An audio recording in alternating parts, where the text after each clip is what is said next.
Anoche escuché a mi hijo dictando la contraseña de mi cuenta bancaria a mi nuera. Yo solo sonreí, y 50 minutos después su teléfono explotó con un mensaje que lo cambió todo.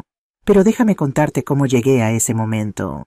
Eran las 3:15 de la madrugada cuando abrí los ojos. No por una pesadilla, no por sed, sino por una voz que venía del otro lado de la pared. Una voz que conozco desde hace 38 años, desde que lo tuve en brazos por primera vez, y le prometí que nunca le faltaría nada. La voz de Alejandro, mi único hijo. Hablaba en susurros, pero en el silencio de la noche mediterránea, cada palabra llegaba clara hasta mi habitación. Al principio pensé que quizás estaba resolviendo algo urgente, algún problema que no podía esperar hasta la mañana. Pero entonces escuché ese tono que usan las personas cuando planean algo que no quieren que nadie más sepa. Me quedé completamente inmóvil. El corazón me latía despacio, muy despacio, como si mi cuerpo supiera que debía guardar silencio absoluto para poder captar cada sílaba que salía de su boca. Y entonces lo escuché con total claridad. Sácalo todo, amor. Ella tiene más de 80.000 euros ahí guardados. Está durmiendo profundamente. No se dará cuenta hasta mañana, y para entonces ya habremos sacado todo. Cerré los ojos lentamente. No de miedo, no de sorpresa. Los cerré porque algo dentro de mí ya lo sabía. Tal vez no los detalles exactos, tal vez no el momento preciso, pero sí la esencia de lo que estaba ocurriendo. Esa sensación que una madre tiene cuando su hijo deja de ser el niño que crió y se convierte en alguien que ya no reconoce del todo. Escuché la respiración agitada de Gabriela al otro lado del teléfono. Podía imaginarla perfectamente en la casa que les ayudé a amueblar, sentada en la cama que les regalé cuando se casaron, con los ojos brillando de emoción ante la idea de todo ese dinero. Gabriela siempre fue así desde el día que la conocí. Detrás de esa sonrisa perfecta y esas palabras amables había algo calculador, algo que medía cada gesto, cada visita, cada abrazo fingido. Pero una madre no dice esas cosas en voz alta. Una madre calla, espera, observa, porque señalar los defectos de la esposa de tu hijo es abrir una herida que nunca cierra bien. Así que callé cuando la conocí, y callé ahora en la oscuridad de mi habitación mientras escuchaba cómo mi propio hijo le dictaba a su mujer los números de mi tarjeta bancaria. 479. Cada número fue como un latido que se detenía por un segundo. No porque me doliera la traición en sí misma, sino porque confirmaba lo que llevaba meses negándome a aceptar, que para ellos yo ya no era Elena Morales, ya no era madre, ya no era familia. Ya no era la mujer que los había ayudado en cada crisis. Era solamente una cuenta bancaria con nombre y apellido. El dinero que mencionó Alejandro no cayó del cielo. No fue un regalo ni una herencia inesperada. Fueron 42 años de trabajo. 42 años levantándome a las 5 de la mañana para llegar puntual a la fábrica de seda en las afueras de Valencia, donde cosí hasta que mis dedos se deformaron del esfuerzo. 42 años ahorrando cada céntimo, guardando en secreto, planeando un futuro, donde no tuviera que pedirle nada a nadie, ni siquiera a mi propio hijo. Cuando enviudé hace 11 años, Alejandro tenía 27. Me prometió que nunca me dejaría sola, que siempre estaría ahí para mí. Y yo le creí. Una madre siempre quiere creer en su hijo. Siempre quiere pensar que todo el amor que dio durante años regresará de alguna forma cuando ella lo necesite. Pero la vida te enseña cosas que no quieres aprender. Alejandro siguió hablando en voz baja con Gabriela. Le explicaba cómo entrar al cajero automático del Banco Santander, cómo hacer retiros múltiples para no levantar sospechas, cómo sacar el máximo permitido en diferentes horarios. Hablaba con una seguridad que me heló la sangre. No era la primera vez que planeaba esto. Se notaba en cada detalle, en cada instrucción precisa. Habían estado esperando el momento correcto, y esta noche pensaban que lo habían encontrado. Abrí los ojos en la oscuridad y miré hacia el techo. Una pequeña mancha de humedad formaba una figura irregular justo encima de mi cama. La había visto todas las noches durante los últimos 3 años. Esa mancha se había convertido en una compañía silenciosa, un testigo mudo de mis insomnios, de mis preocupaciones, de las noches en que me preguntaba si había sido buena madre o si había fallado en algo fundamental. Ahora esa mancha parecía tener una respuesta. Escuché cómo Alejandro terminaba la llamada. Amor, mañana a primera hora vas y sacas todo.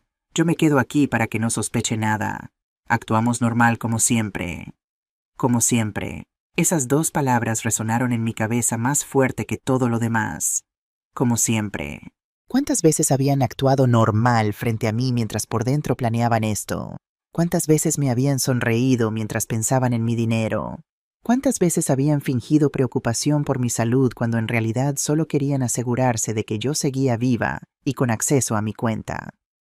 Sentí algo extraño en ese momento. No era dolor, no era rabia. Era algo más profundo y más tranquilo. Era claridad absoluta. La puerta del cuarto de Alejandro se cerró con suavidad. Escuché sus pasos alejándose por el pasillo, probablemente yendo al baño o a la cocina por agua. Pasos que conocía de memoria. Pasos que había escuchado cuando era niño y se levantaba asustado por una pesadilla. Pasos que había escuchado cuando era adolescente y llegaba tarde a casa. Pasos que ahora caminaban sobre mi confianza como si fuera un suelo que ya no importaba ensuciar. Me quedé mirando la oscuridad durante largo rato y entonces lentamente sonreí. No fue una sonrisa de alegría, tampoco de locura. Fue la sonrisa de alguien que acaba de entender el juego completo, de alguien que sabe exactamente lo que va a hacer a continuación. Porque si hay algo que aprendí en 64 años de vida, es esto: la edad no te quita la inteligencia. Al contrario, te regala algo mucho más valioso. Te regala paciencia, te regala la capacidad de observar sin reaccionar, te regala la frialdad necesaria para actuar en el momento exacto. Y ese momento estaba a punto de llegar. Cerré los ojos de nuevo, esta vez con calma verdadera. Alejandro y Gabriela pensaban que tenían todo calculado. Pensaban que yo era solo una anciana ingenua que guardaba dinero debajo del colchón, esperando a que alguien más listo viniera a quitárselo. Pero se equivocaban, porque esta anciana llevaba años preparándose para un día como este. No exactamente este escenario, no exactamente esta traición, pero sí para el momento en que tuviera que protegerme incluso de mi propia sangre. Mañana temprano, apenas saliera el sol, yo también tenía un plan. Y 50 minutos después de que intentaran robarme sus vidas, iban a cambiar para siempre. 5 días antes de esa noche todo parecía normal, o al menos eso era lo que yo quería creer. Alejandro había llegado a casa un martes por la tarde con una bolsa de churros recién hechos y horchata de mi marca favorita. Ese gesto me extrañó desde el primer momento, no porque mi hijo fuera desconsiderado, sino porque hacía meses que no traía nada sin que yo se lo pidiera primero. «Mamá, te traje esto porque sé que te gusta», dijo mientras dejaba las cosas sobre la mesa de azulejos valencianos de la cocina. «Gabriela me pidió que pasara a saludarte». «¿Qué detalle?», respondí observándolo con atención. «¿Cómo está ella?» «Bien, muy bien, ocupada con sus cosas, ya sabes». Sus cosas. Gabriela nunca había trabajado un día en su vida. Venía de una familia que había perdido todo durante la crisis económica del 2008, y desde que la conoció, Alejandro se convirtió en su única fuente de ingresos. Mi hijo ganaba bien como ingeniero, pero nunca lo suficiente para satisfacer los gustos de Gabriela. Mientras servía la horchata en vasos, noté que Alejandro miraba disimuladamente alrededor de la cocina como si estuviera haciendo un inventario. Sus ojos se detuvieron brevemente en el cajón donde yo guardaba algunos documentos. Luego, con naturalidad fingida, se sentó frente a mí. «¿Y cómo va todo, mamá? ¿Necesitas algo? ¿Alguna reparación en la casa? ¿Algún recibo que pagar?» La pregunta parecía inocente, pero hacía años que Alejandro no se preocupaba por mis necesidades financieras. Siempre había sido al revés. Él venía cuando necesitaba dinero, cuando Gabriela quería un nuevo bolso, cuando las tarjetas de crédito llegaban al límite. «Todo bien, hijo. Ya sabes que me gusta tener mis cosas en orden». «Me alegro», dijo, y luego añadió como quien no quiere la cosa. «¿Y sigues con la misma cuenta en el Santander? Porque el otro día leí que hay problemas con algunos bancos y...». «La misma de siempre», respondí interrumpiéndolo. No quería darle más información de la necesaria. «¿Por qué lo preguntas?» «Por nada, por nada. Solo me preocupo por ti». Bebimos la horchata en un silencio extraño. Alejandro parecía nervioso, jugueteaba con las migas de los churros sobre la mesa. Después de unos minutos sacó el teléfono y fingió recibir un mensaje. «Tengo que irme, mamá. Surgió algo en el trabajo». «Claro, hijo. Gracias por la visita». Me besó en la frente, un gesto que no hacía en meses, y se marchó con prisas. Cuando la puerta se cerró, me quedé mirando los churros a medio comer y sentí un peso en el estómago que nada tenía que ver con la comida.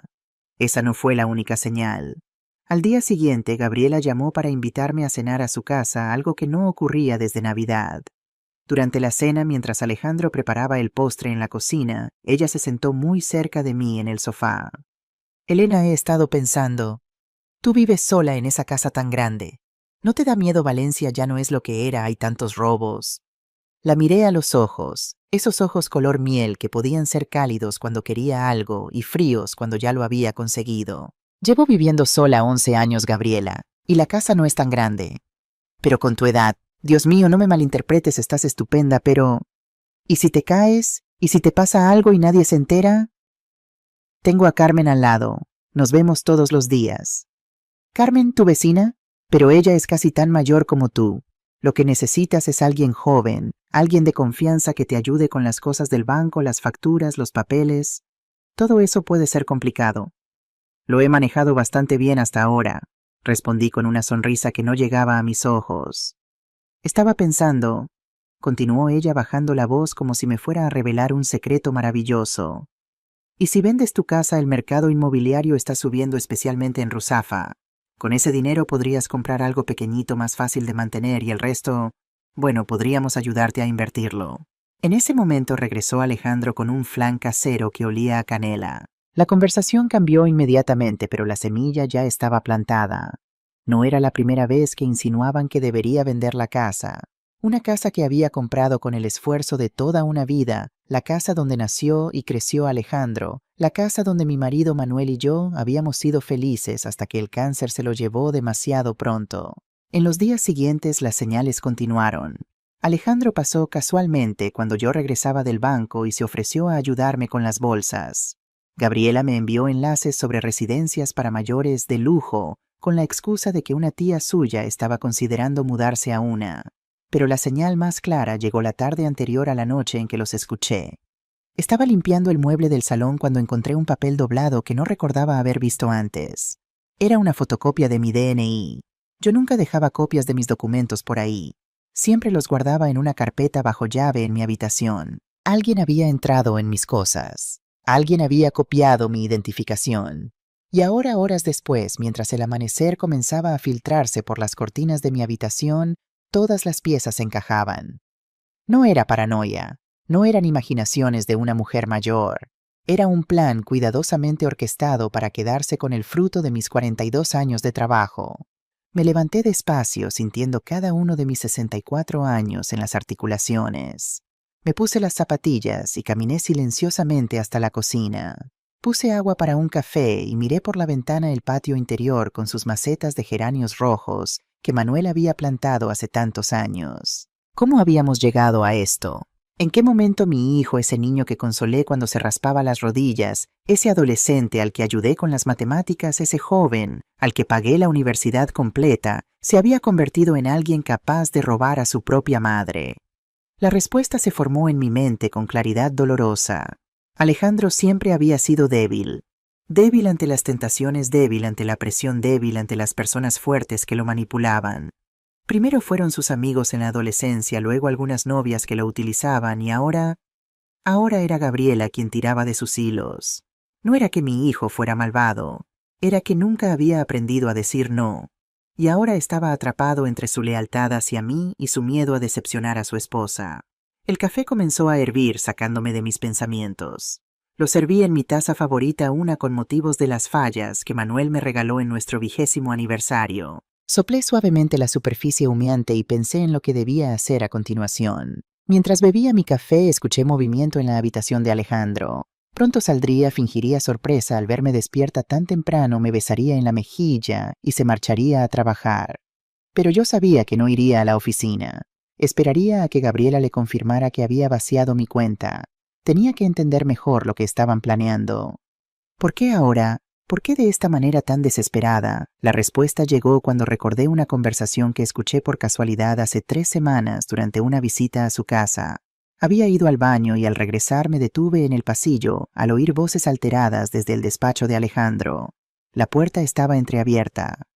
50.000 euros, Alejandro. 50.000 malditos euros que debemos y no tenemos cómo pagar.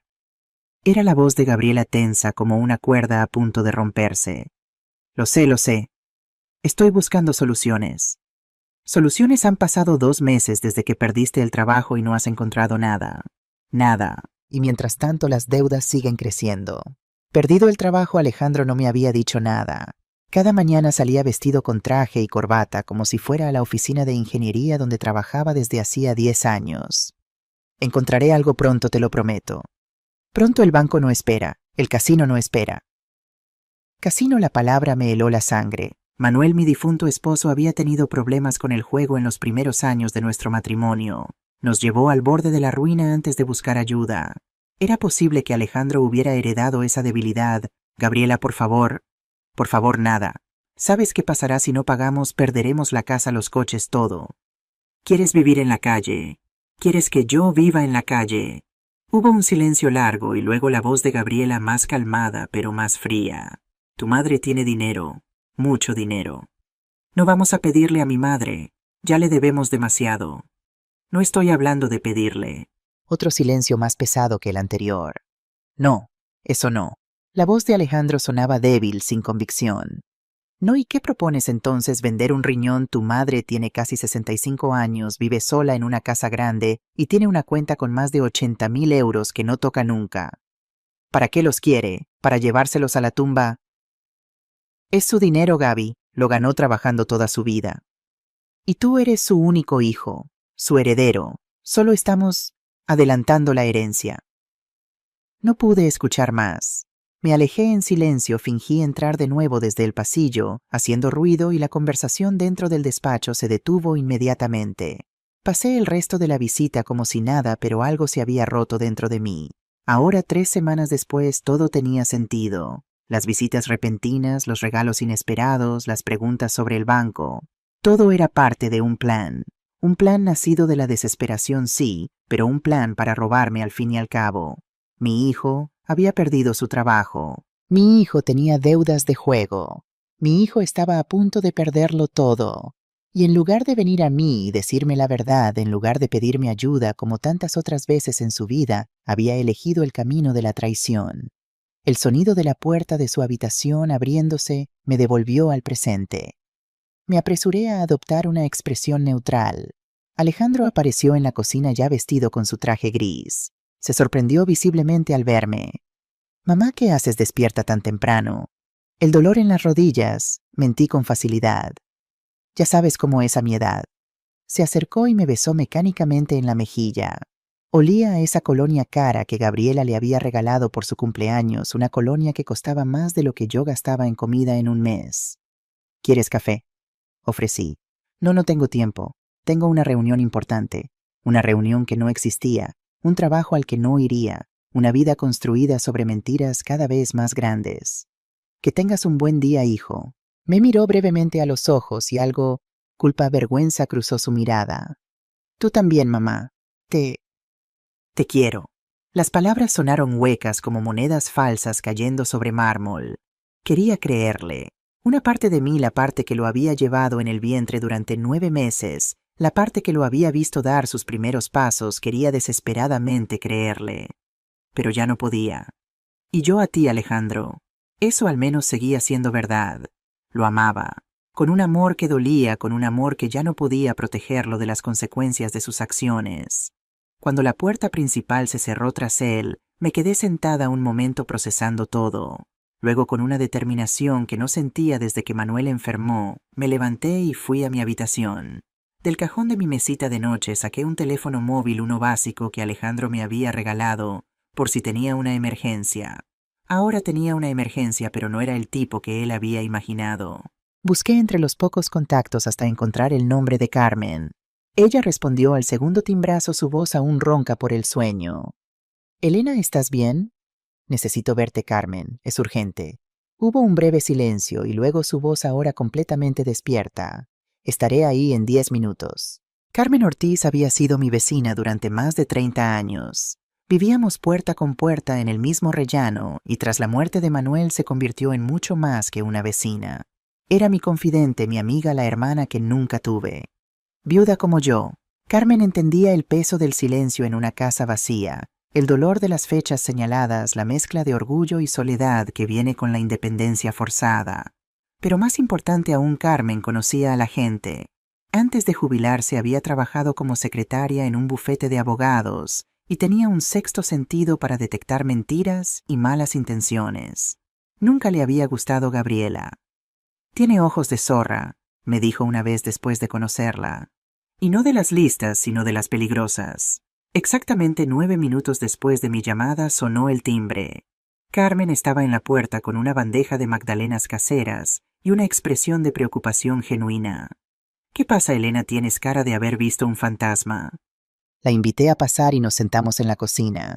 Le serví café y en voz baja, como si las paredes pudieran escucharnos, le conté todo. La conversación que había escuchado la noche anterior, los planes de Alejandro y Gabriela, las deudas, el juego, el trabajo perdido, la traición. Carmen me escuchó sin interrumpir, sus ojos oscuros fijos en mí, asintiendo ocasionalmente.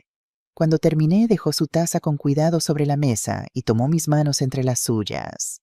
Estaban calientes por el café y firmes a pesar de su edad. Elena, lo siento mucho, pero debo decir que no me sorprende. No. Gabriela siempre ha mirado tu casa como si ya fuera suya.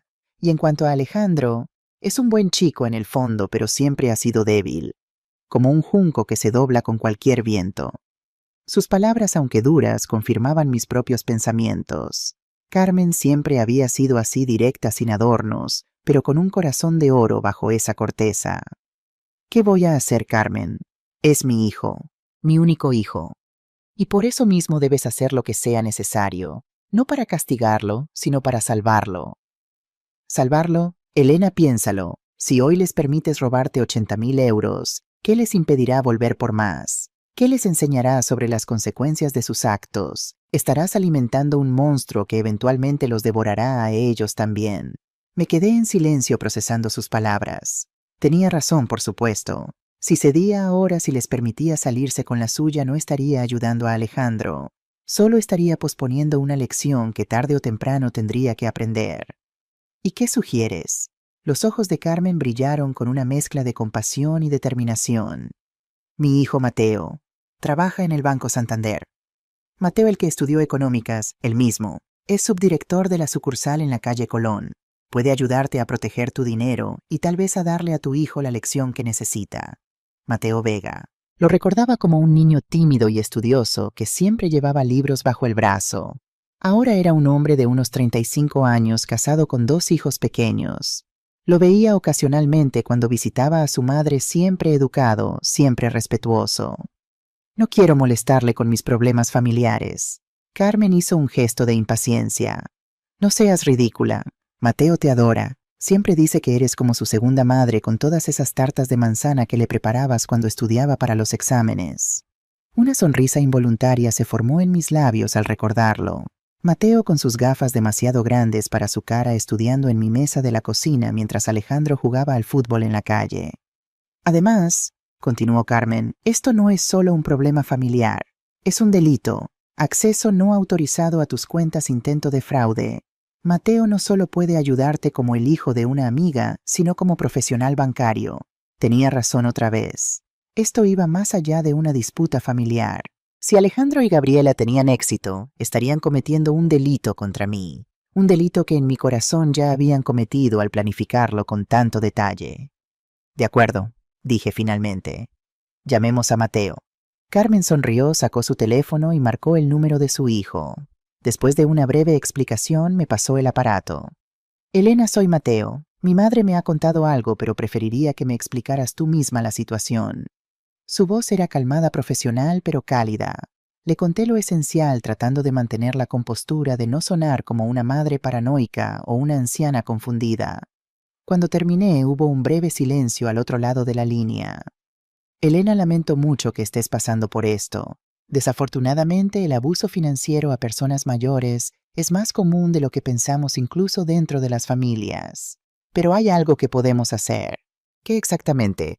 ¿Podrías venir a mi oficina esta mañana? Digamos a las 10:30, tendré todo preparado para proteger tus fondos.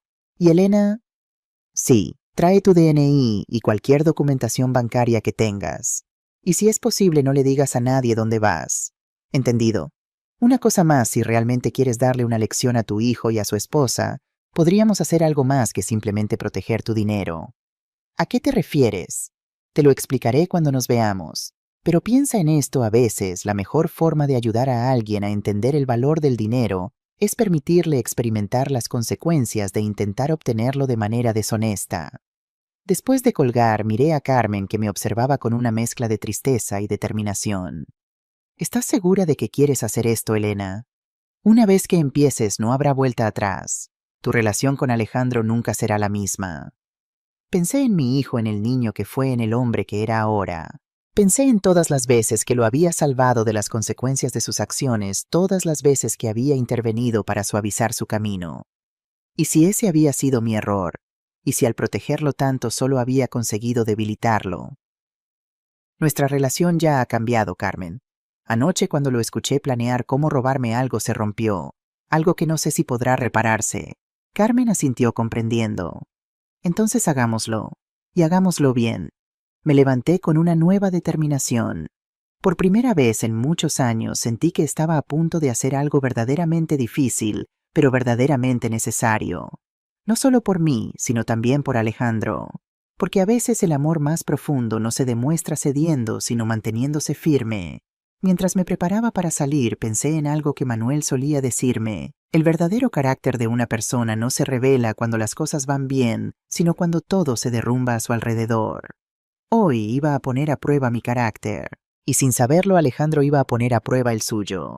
¿Quién saldría fortalecido y quién saldría derrotado? Solo el tiempo lo diría. Pero una cosa estaba clara: después de hoy, nada volvería a ser igual en la familia Morales. El Banco Santander de la calle Colón era un edificio imponente con su fachada de piedra y cristal que reflejaba el sol de la mañana valenciana. Entré con paso firme, aunque sentía las piernas temblorosas. A mis 64 años nunca imaginé que tendría que proteger mis ahorros de mi propio hijo. En la recepción, una joven con el uniforme rojo característico me recibió con una sonrisa profesional. «Buenos días, ¿en qué puedo ayudarla? Tengo cita con Mateo Vega». La joven consultó su ordenador. «¿La señora Elena Morales?» «Sí, soy yo». «El señor Vega la está esperando. Por favor, sígame». Me condujo a través de un pasillo hasta una oficina privada al fondo del edificio. Allí estaba Mateo, no ya el niño tímido que recordaba, sino un hombre seguro de sí mismo, con traje oscuro y una expresión de preocupación genuina. Se levantó inmediatamente al verme. «Elena, gracias por venir». Me estrechó ambas manos con calidez. «Por favor, siéntate». Esperó a que la recepcionista se marchara y cerró la puerta con cuidado. «He estado pensando en tu situación desde que hablamos», comenzó. «Antes que nada, quiero que sepas que lo que Alejandro y Gabriela están intentando hacer es completamente ilegal. Usar tus datos bancarios sin autorización constituye un delito de fraude». Asentí sintiendo un nudo en la garganta. Por más que lo sabía, escucharlo de labios de otra persona lo hacía más real, más doloroso. «No quiero denunciarlos, Mateo. Lo entiendo, y no tienes que hacerlo. Hay otras formas de protegerte y quizás de hacerles entender la gravedad de lo que están intentando». Sacó una carpeta de su escritorio y la abrió. Dentro había varios documentos con el logotipo del banco. «He revisado tu cuenta. Efectivamente tienes 82.347 euros en tu cuenta de ahorro principal. Es una suma importante que has acumulado durante décadas de trabajo. Y es solo tuya, Elena». Sus palabras, aunque obvias, me reconfortaron. A veces, cuando alguien intenta quitarte lo que es tuyo, empiezas a dudar de si realmente te pertenece. «¿Qué podemos hacer?» Mateo se inclinó hacia adelante apoyando los codos en el escritorio. «Tenemos varias opciones. La más simple sería cambiar todas tus claves y bloquear cualquier acceso no autorizado. Pero si quieres dar un paso más allá, podríamos transferir el dinero a una nueva cuenta que ellos desconozcan por completo». «¿Sería eso complicado? No soy muy buena con la tecnología». «Para eso estoy aquí». Su sonrisa me recordó al Mateo adolescente que estudiaba en mi cocina. «Te guiaré en cada paso». Me explicó el proceso detalladamente. Abriríamos una nueva cuenta a mi nombre, pero en una sucursal diferente. Transferiríamos casi todo el dinero, dejando solo una pequeña cantidad en la cuenta original como cebo. Además, configuraríamos alertas instantáneas en mi teléfono para cualquier intento de acceso. «Pero hay algo más que podríamos hacer», añadió con un brillo estratégico en sus ojos. «Algo que les daría una lección sin necesidad de involucrar a la policía». «Te escucho». «Cuando Gabriela intente acceder a tu cuenta esta mañana, el sistema le permitirá entrar. Verá el saldo completo por un momento. Pero cuando intente realizar la transferencia o retiro, el sistema mostrará un mensaje de error y luego el saldo real. Pueden hacer eso. Técnicamente estaríamos utilizando un protocolo de seguridad diseñado para casos de fraude. La cuenta mostrará temporalmente el saldo completo, pero al intentar cualquier operación, se activará la verificación de seguridad y revelará que los fondos ya no están disponibles. ¿Y eso es legal? Completamente. Es tu dinero, Elena. Tienes todo el derecho a moverlo como consideres oportuno. Me quedé pensando un momento. La idea de ver la cara de Gabriela cuando descubriera que el dinero no estaba allí tenía un atractivo innegable, pero también sentía una punzada de culpa. ¿Era esto lo correcto? ¿No estaría cayendo en su mismo juego de engaños? Como si leyera mis pensamientos, Mateo añadió suavemente. Elena, esto no es venganza, es protección. Y a veces la mejor forma de proteger a alguien de sus propios errores es permitirle llegar hasta el borde y ver el abismo. Sus palabras resonaron en mi interior. No era eso exactamente lo que había fallado en mi crianza de Alejandro. No lo había protegido demasiado de las consecuencias de sus actos. Hagámoslo, dije finalmente. Mateo asintió y comenzó a preparar los documentos necesarios. Mientras los firmaba uno tras otro, me explicó algunas complicaciones potenciales. El sistema puede dar problemas con transferencias tan grandes. Hay límites diarios para prevenir fraudes. Tendríamos que hacer la transferencia en partes. ¿Cuánto tiempo llevaría? Normalmente varios días, pero dada la situación he solicitado una autorización especial. Aún así tomará al menos unas horas completar todo el proceso. Y si intentan sacar el dinero antes de que terminemos, por eso empezaremos con la mayor parte del saldo. Los primeros 70.000 euros los transferiremos inmediatamente. El resto lo haremos progresivamente, manteniendo siempre una pequeña cantidad visible para no levantar sospechas demasiado pronto. A medida que avanzábamos con el papeleo, Mateo me enseñó a usar la aplicación bancaria en mi teléfono. Era más complicado de lo que esperaba, con contraseñas, códigos de verificación y preguntas de seguridad. Es mucho para recordar, dije sintiendo un momento de duda. Lo sé, pero es necesario, y estaré aquí para ayudarte siempre que lo necesites. Me miró directamente a los ojos. Elena, lo que estás haciendo requiere valor. Muchas personas en tu situación simplemente cederían por miedo o por un malentendido sentido de obligación familiar. No es fácil, admití. Una parte de mí sigue viendo a Alejandro como el niño que crié, no como el hombre que está intentando robarme. Y esa parte siempre estará ahí. Eres su madre, pero también eres una mujer que merece respeto y protección. Lo que estamos haciendo hoy no es contra Alejandro. Es por ti y en última instancia también por él. Seguimos trabajando durante más de una hora. Cada paso parecía abrir nuevas complicaciones, formularios adicionales, verificaciones, autorizaciones. El sistema parecía diseñado deliberadamente para dificultar el movimiento rápido de grandes cantidades de dinero. ¿Es siempre tan complicado?, pregunté frustrada con otro formulario. Lo es, y con buena razón. Estas mismas barreras que nos están dificultando la tarea también protegen a personas como tú de fraudes reales. La ironía es que ahora tenemos que navegar por ellas para protegerte de tu propia familia. Finalmente, después de lo que pareció una eternidad, Mateo me mostró la pantalla de su ordenador. Listo. La primera transferencia está en proceso. 70.000 euros están ahora en movimiento hacia tu nueva cuenta. Sentí una extraña mezcla de alivio y tristeza. Alivio por haber actuado a tiempo, tristeza porque había sido necesario hacerlo. ¿Cuánto tiempo tardará en completarse? La primera transferencia debería completarse en aproximadamente 50 minutos. Justo a tiempo si Gabriela planea ir al banco esta mañana, como dijiste. Miré mi reloj. Eran las 11:20. Conociendo a Gabriela ya estaría de camino al banco, quizás incluso ya habría llegado. La imagen de ella elegantemente vestida, esperando con impaciencia en alguna sucursal del Santander lista para vaciar mi cuenta, me provocó una inesperada sensación de calma. Por primera vez en mucho tiempo sentía que tenía el control. ¿Y ahora qué?, pregunté. Ahora esperamos, y nos preparamos para lo que viene después. La sala de espera de la oficina bancaria estaba tranquila, con solo un suave murmullo de conversaciones y el ocasional sonido de tecleo. Mateo había insistido en que me quedara allí mientras se completaba la transferencia. Prefiero que estés aquí si surge algún problema, me había dicho. Además, no querrás estar en casa cuando Alejandro y Gabriela descubran lo que ha pasado. Tenía razón, por supuesto. La confrontación era inevitable, pero era mejor que ocurriera cuando yo estuviera preparada, no cuando ellos tuvieran la ventaja de la sorpresa y la ira fresca.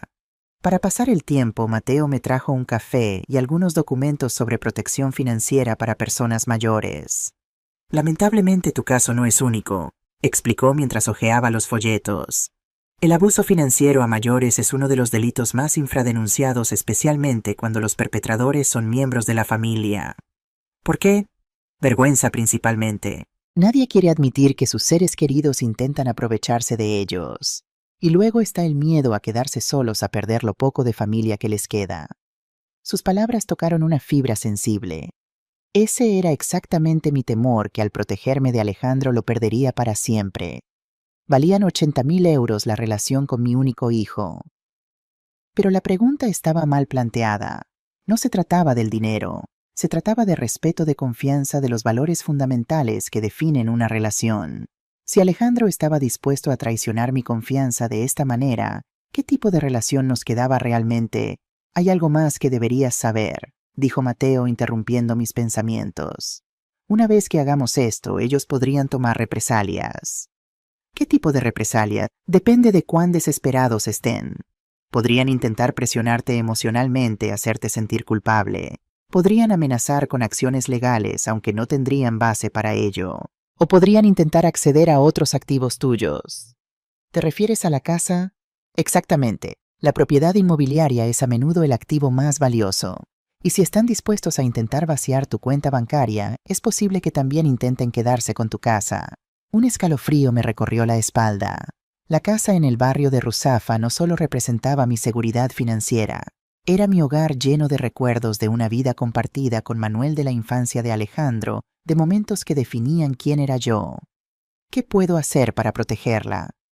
Por ahora nada drástico, pero te recomendaría consultar con un abogado lo antes posible.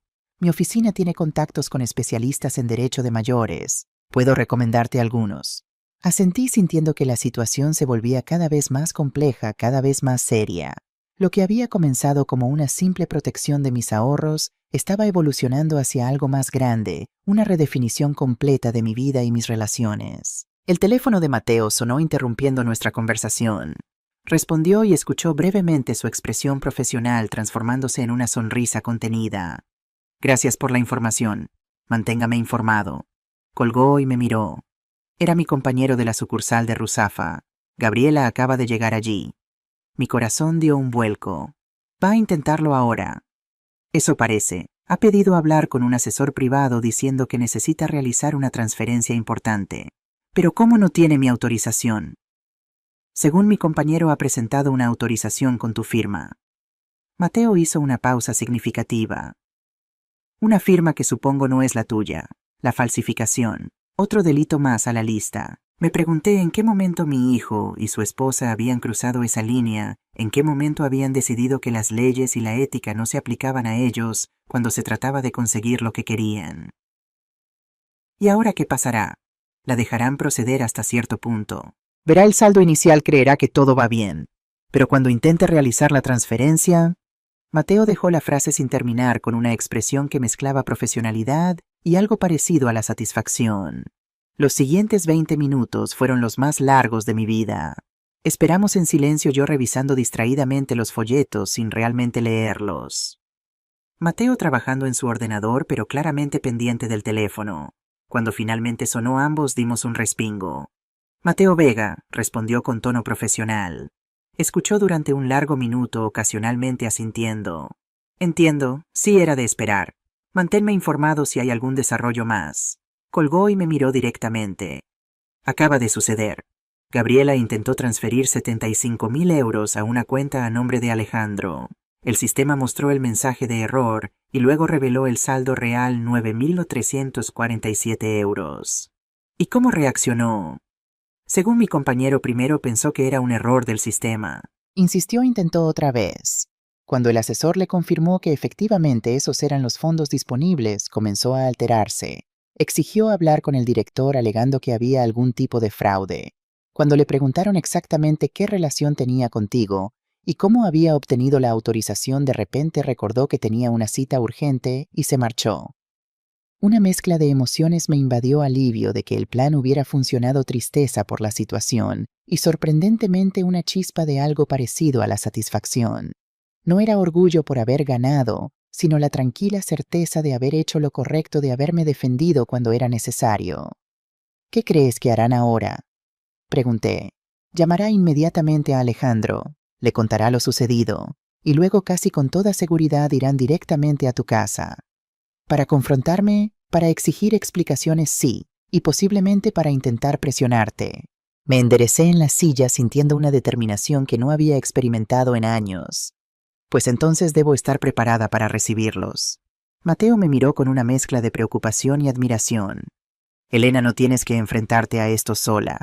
¿Puedo acompañarte o podemos llamar a mi madre para que esté contigo? Consideré su oferta por un momento. La idea de tener apoyo era tentadora, pero algo dentro de mí sabía que esta confrontación era algo que necesitaba manejar por mí misma, al menos inicialmente. Te lo agradezco, Mateo, pero creo que esto es algo que debo hacer sola. Es mi hijo, después de todo. Al menos déjame llevarte a casa. Asentí agradecida por este pequeño apoyo. Mientras recogíamos nuestras cosas y nos preparábamos para salir, Mateo recibió otra llamada. La transferencia está completa, me informó después de colgar. Tus 70.000 euros están seguros en la nueva cuenta. Los 3.000 restantes los moveremos esta tarde, dejando solo esos 347 euros en la cuenta original. Suficientes para que piensen que aún vale la pena intentar acceder, pero no tanto como para que me cause un grave perjuicio si lo consiguen. Exactamente. Mateo sonrió apreciando mi rápida comprensión. Has aprendido rápido para alguien que dice no entender de finanzas. Toda una vida trabajando y ahorrando enseña muchas cosas, Mateo. Quizás no conozca la jerga técnica, pero entiendo perfectamente el valor del dinero y la importancia de protegerlo. Salimos del banco hacia el coche de Mateo, un modesto Seat León gris. El sol de mediodía caía implacable sobre las calles valencianas, haciendo brillar el asfalto y obligando a los transeúntes a buscar la escasa sombra de los árboles. Durante el trayecto hacia mi casa permanecimos mayormente en silencio. Mi mente repasaba una y otra vez lo que diría cuando finalmente me enfrentara a Alejandro y Gabriela.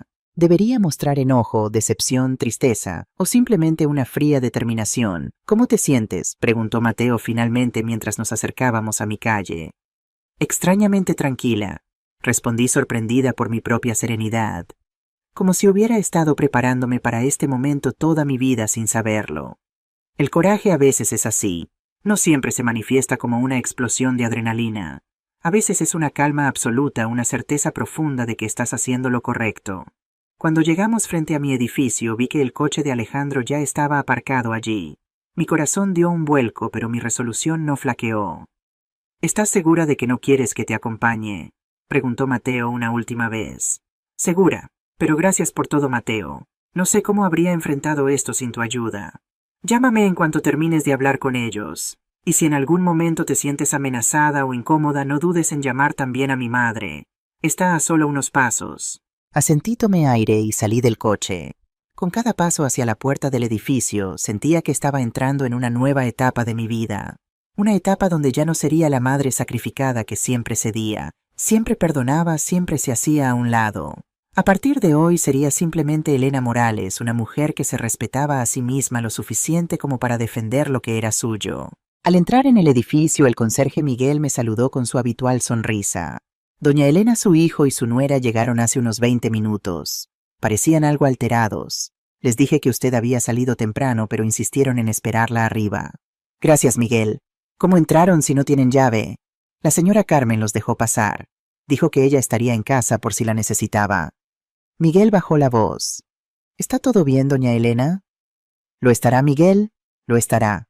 Subí en el ascensor hasta el 4.º piso, cada piso marcando el tiempo que me quedaba para preparar mis pensamientos. Cuando las puertas se abrieron, vi que la puerta de mi apartamento estaba entreabierta.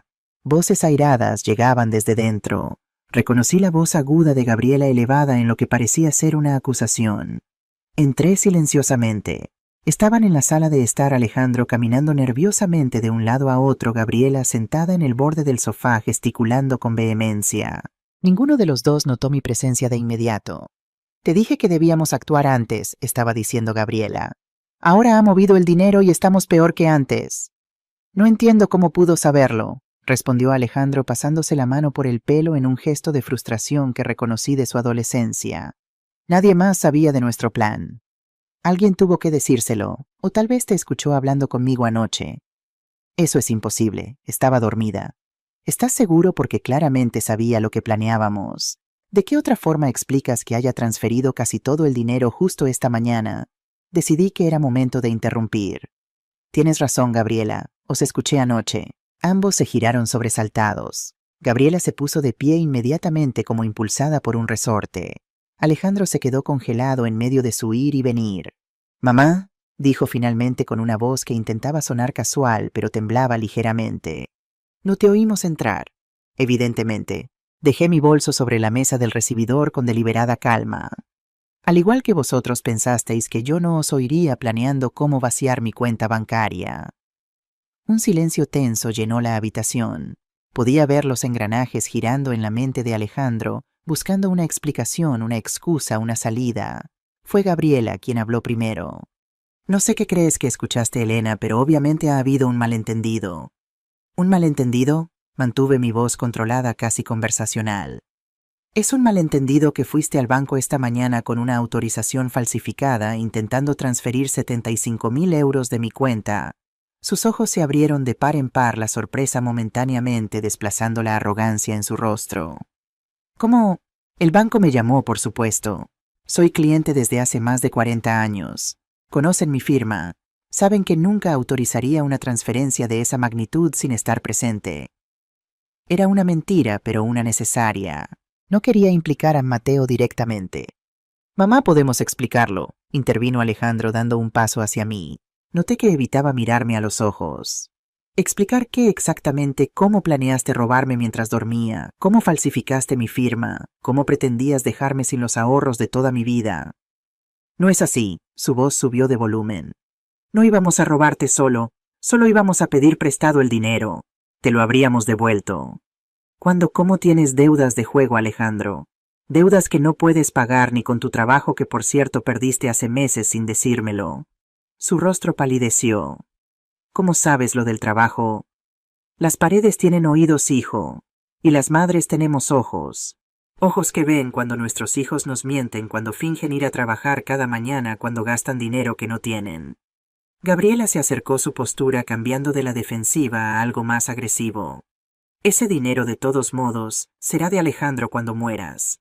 ¿Qué diferencia hay si lo usa ahora cuando realmente lo necesita? ¿De qué te sirve a ti guardado en un banco mientras tu hijo tiene problemas? La frialdad de sus palabras, la manera en que hablaba de mi muerte como un simple trámite administrativo, como una transferencia de activos, me impactó a pesar de que ya conocía su naturaleza. La diferencia, Gabriela, es el respeto, el permiso, la honestidad. Si Alejandro hubiera venido a mí, si me hubiera contado la verdad sobre su situación, yo le habría ayudado, como lo he hecho toda su vida. Pero decidisteis tratarme como a una idiota, como a un obstáculo que hay que eludir o manipular. Me giré hacia mi hijo, sintiendo que las lágrimas amenazaban con brotar, pero conteniéndolas con firmeza. ¿Realmente pensaste que era mejor robarme que pedirme ayuda? Tampoco te importa mi dignidad, mi confianza. Alejandro parecía desmoronarse ante mis ojos. Por un momento vi un destello del niño que había sido confundido y arrepentido después de romper una promesa. Pero entonces Gabriela puso una mano en su brazo y su expresión se endureció nuevamente. «No teníamos opción», dijo con voz fría. «Cada vez que Alejandro intenta hablar contigo sobre dinero, lo tratas como a un niño, lo haces sentir pequeño, dependiente». «Eso no es cierto», protesté, aunque una parte de mí se preguntaba si había algo de verdad en sus palabras. Había sido demasiado controladora. Había alimentado sin querer esta dinámica disfuncional. «Lo es», insistió Alejandro encontrando su voz.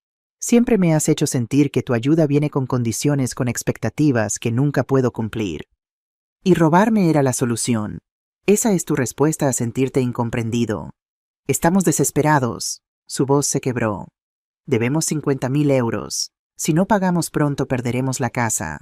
Perderemos todo». «¿Y crees que yo no perdería todo si me quitarais mis ahorros? ¿Quién cuidaría de mí entonces? ¿Vosotros, los mismos que estáis dispuestos a dejarme sin nada?» Un silencio incómodo siguió a mis palabras. Era la verdad que ninguno de los dos quería enfrentar que su plan no contemplaba mi bienestar, que en su desesperación habían decidido que yo era prescindible. Gabriela fue la primera en recuperarse. Su táctica cambió visiblemente de la agresión a una falsa conciliación. Elena, entendemos que estés molesta, pero aún podemos solucionar esto como familia. Necesitamos ese dinero temporalmente. Te firmaremos un documento, será todo legal. Es demasiado tarde para eso, Gabriela. La confianza está rota. ¿Qué quieres decir?, preguntó Alejandro, un tono de alarma en su voz. Quiero decir que he tomado medidas para proteger mis finanzas. El dinero ya no está accesible para vosotros. Nunca lo estará. ¿Qué has hecho? La voz de Gabriela subió de tono, la máscara de amabilidad desapareciendo completamente. He movido mis ahorros a una cuenta que no conocéis en una entidad que no os diré, y he dado instrucciones específicas de que nunca bajo ninguna circunstancia se os dé acceso. No puedes hacer eso. Gabriela estaba furiosa, ahora toda pretensión abandonada. Somos su familia, tenemos derechos. No, Gabriela, no tenéis ningún derecho sobre mi dinero, ni ahora ni nunca. Alejandro parecía aturdido, como si no pudiera procesar lo que estaba ocurriendo, pero Gabriela estaba en pleno ataque. ¿Crees que esto acaba aquí? ¿Crees que puedes simplemente bloquear a tu propio hijo, tu único hijo? Su voz destilaba veneno. Te demandaremos. Por abuso emocional, por abandono familiar. Conseguiremos una orden judicial que te obligue a ayudarnos. ¡Adelante!, respondí sorprendentemente calmada ante su ataque. Busca un abogado que acepte defender tu derecho a robar a una mujer de 64 años. ¡Esta casa!, exclamó Gabriela de repente, mirando alrededor como si acabara de tener una revelación. Esta casa vale más que ese dinero, mucho más con los precios actuales en Ruzafa. Podríamos venderla, resolver nuestros problemas y aún sobraría. Esta casa es mía, respondí sintiendo por primera vez un atisbo de miedo. No había considerado que pudieran ir tras la propiedad. ¿Por cuánto tiempo?, replicó Gabriela con una sonrisa malévola. Alejandro es tu único heredero, y hay formas de declarar a una persona incapacitada para manejar sus propios asuntos. La amenaza estaba clara. Si no podían conseguir mi dinero directamente, intentarían conseguir la casa, o peor aún, intentarían declararme incompetente. Miré a mi hijo, esperando, rogando silenciosamente que interviniera, que pusiera fin a las amenazas de su esposa, pero permaneció en silencio, su rostro una máscara inexpresiva. ¿Eso es lo que quieres, Alejandro?, pregunté finalmente. ¿Quieres declararme incompetente? ¿Quieres quitarme la casa donde naciste, donde creciste, donde tu padre y yo construimos una vida para ti? Se produjo un largo silencio. Cuando finalmente habló, su voz era fría, distante. Quiero que entiendas lo que está en juego, mamá. No estamos hablando de caprichos. Estamos hablando de supervivencia. O nos ayudas voluntariamente o tendremos que buscar otras soluciones. Sentí que algo se rompía definitivamente dentro de mí. El último hilo de esperanza de que mi hijo pudiera recapacitar, de que esta situación pudiera resolverse con amor y comprensión, se desvaneció. Entiendo perfectamente lo que está en juego, Alejandro. Más de lo que crees. Me dirigí hacia la puerta principal y la abrí de par en par. Ahora os pido que os marchéis de mi casa. ¿Nos estás echando?, preguntó Alejandro, la incredulidad evidente en su voz.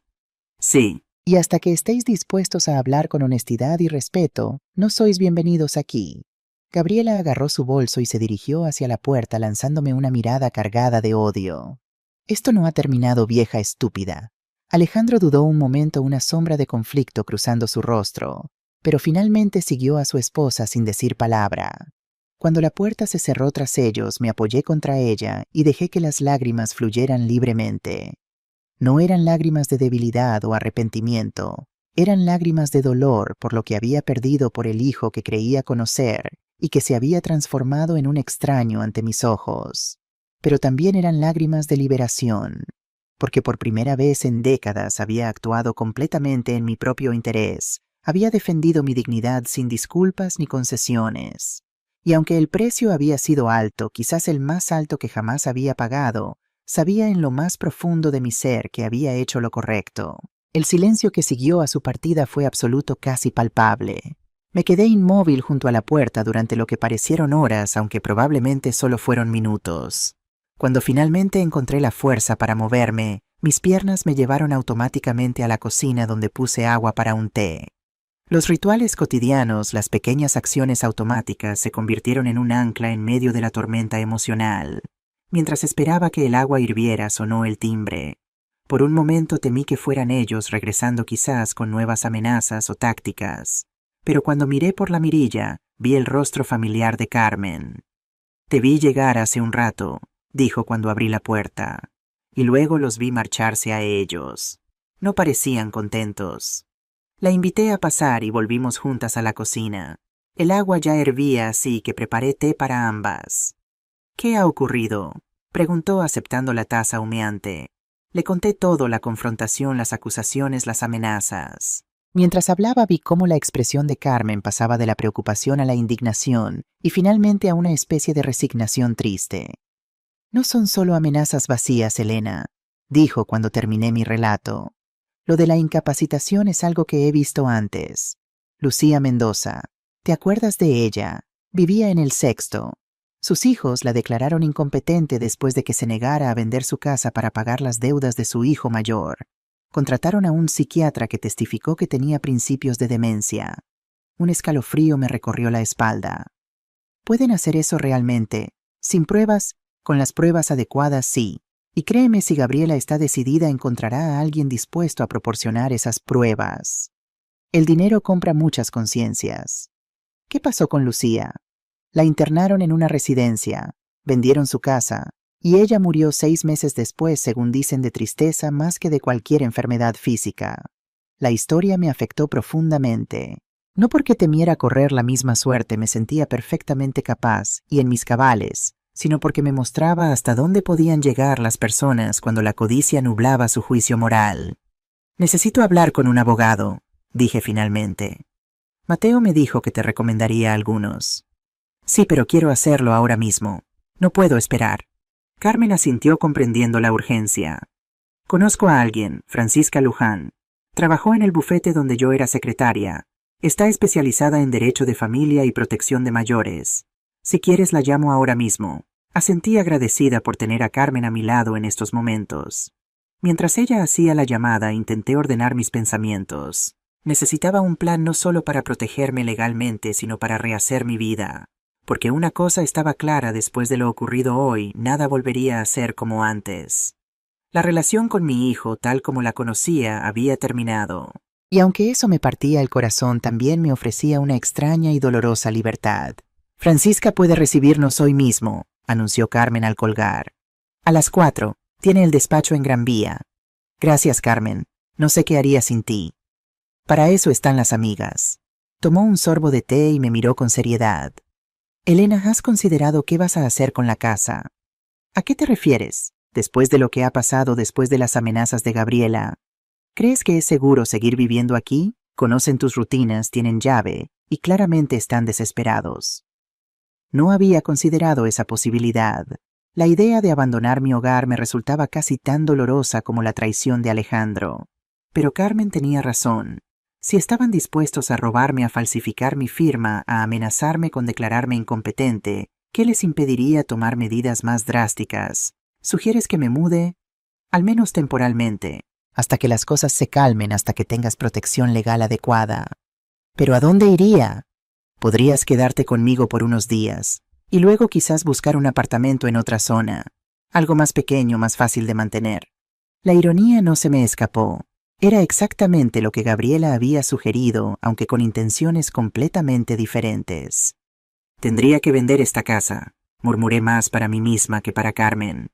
«Eventualmente sí, pero no tienes que decidirlo ahora. Lo importante es tu seguridad inmediata». Miré alrededor de la cocina con sus azulejos tradicionales valencianos, que Manuel y yo habíamos elegido juntos, la mesa donde Alejandro había hecho sus deberes, durante años la ventana desde donde se veía el pequeño patio con los geranios. Cada rincón guardaba un recuerdo, una historia, una parte de mí. Pero Carmen tenía razón. No podía quedarme aquí, no después de las amenazas de hoy. Sería como dormir con una cobra en la cama, siempre esperando el momento del ataque. «De acuerdo», dije finalmente. «Me quedaré contigo unos días, y mientras tanto buscaré un lugar nuevo donde vivir. Carmen me apretó la mano en un gesto de solidaridad. Es lo mejor, Elena. Un nuevo comienzo. Un nuevo comienzo a los 64 años. Sonreí tristemente. No es exactamente lo que había planeado para esta etapa de mi vida. La vida rara vez sigue nuestros planes. Lo importante es cómo respondemos cuando se desvía. Pasamos la siguiente hora preparando una pequeña maleta con lo esencial: ropa, medicamentos, documentos importantes, algunas fotografías. Decidí no llevarme objetos de valor visible para no alertar a Alejandro y Gabriela de que me estaba mudando. Cuanto menos supieran de mis movimientos, mejor. A las 3:30 salimos rumbo al despacho de Francisca Luján. El taxi nos llevó a través de las calles bulliciosas de Valencia, pasando junto al Mercado Central y la lonja de la seda, edificios centenarios que habían visto pasar innumerables dramas humanos como el mío. El despacho de Francisca estaba en un edificio modernista en la Gran Vía Marqués del Turia. La abogada resultó ser una mujer de unos 50 años, con cabello cano recogido en un moño apretado y gafas de montura metálica que le daban un aspecto severo pero inteligente. Nos recibió en una oficina austera pero elegante, con estanterías llenas de tomos legales y una ventana que ofrecía una vista parcial del jardín del Turia. Carmen me ha explicado brevemente su situación, señora Morales. Comenzó después de las presentaciones formales. Pero me gustaría escucharla en sus propias palabras. Por tercera vez en ese día relaté la historia completa. Francisca escuchó atentamente, tomando notas ocasionales en un cuaderno. Cuando terminé, se quitó las gafas y las limpió meticulosamente con un pañuelo, un gesto que parecía ayudarle a organizar sus pensamientos. «Tiene usted razón en estar preocupada», dijo finalmente. «Las amenazas de su nuera, especialmente la de buscar una declaración de incompetencia, son graves y potencialmente realizables. Sin embargo, también tiene varias ventajas a su favor». «¿Cuál es? Primero, su edad. A los 64 años está usted lejos de la edad en la que los tribunales consideran automáticamente la posibilidad de incapacidad. Segundo, tiene testigos de su lucidez y capacidad, su vecina Carmen, el empleado del banco que la atendió hoy, incluso yo misma. Tercero, el intento de fraude por parte de su hijo y nuera puede jugar a su favor si deciden llevar esto a los tribunales. Y respecto a la casa, la casa es legalmente suya y nadie puede obligarla a venderla o abandonarla contra su voluntad. Sin embargo, entiendo su preocupación por la seguridad. Mudarse temporalmente es una medida prudente. ¿Qué me recomienda hacer ahora? Varias cosas. Primero, cambiaremos las cerraduras de su casa inmediatamente. Segundo, preparamos un poder notarial preventivo, designando a alguien de su confianza para tomar decisiones en su nombre, en caso de que usted no pueda hacerlo. «Carmen», pregunté mirando a mi amiga. «Sería una buena opción, pero también consideraría a alguien más joven como respaldo. El hijo de Carmen, quizás. El que la ayudó en el banco, Mateo», asintió Carmen. «Él estaría dispuesto, estoy segura». «Excelente. Tercero, haremos una evaluación médica completa, incluyendo una evaluación neurológica y psicológica. Queremos establecer claramente que usted está en pleno uso de sus facultades mentales». Mientras Francisca continuaba explicando las medidas legales que tomaríamos, sentí una mezcla de alivio y tristeza. Alivio por tener un plan claro, por contar con profesionales competentes que me ayudarían a protegerme. Tristeza porque todo esto era necesario para defenderme de mi propio hijo. «Una última cosa, señora Morales», dijo Francisca mientras recogíamos nuestras cosas para marcharnos. «Todo lo que estamos haciendo es defensivo protector, pero también tiene la opción de tomar medidas más activas». «¿Qué tipo de medidas? Podría denunciar el intento de fraude. Con la falsificación de su firma en la autorización bancaria, hay elementos suficientes para una denuncia criminal». La idea me revolvió el estómago. Por mucho que me hubieran herido la imagen de Alejandro enfrentando cargos criminales, posiblemente incluso prisión, era demasiado dolorosa para contemplarla. «No», respondí con firmeza. «No quiero llevar esto al ámbito penal. Solo quiero protegerme y seguir adelante con mi vida». Francisca asintió, respetando mi decisión. «Lo entiendo. Muchos de mis clientes sienten lo mismo. El amor de una madre tiene raíces profundas». Al salir del despacho, el sol de la tarde comenzaba a descender, tiñendo los edificios de Valencia con un cálido resplandor dorado. Carmen y yo caminamos en silencio hacia la parada de taxi, cada una sumida en sus propios pensamientos. «¿Estás segura de tu decisión?», preguntó finalmente Carmen. «De no denunciarlos, completamente. Ya han perdido su alma con lo que han intentado hacer.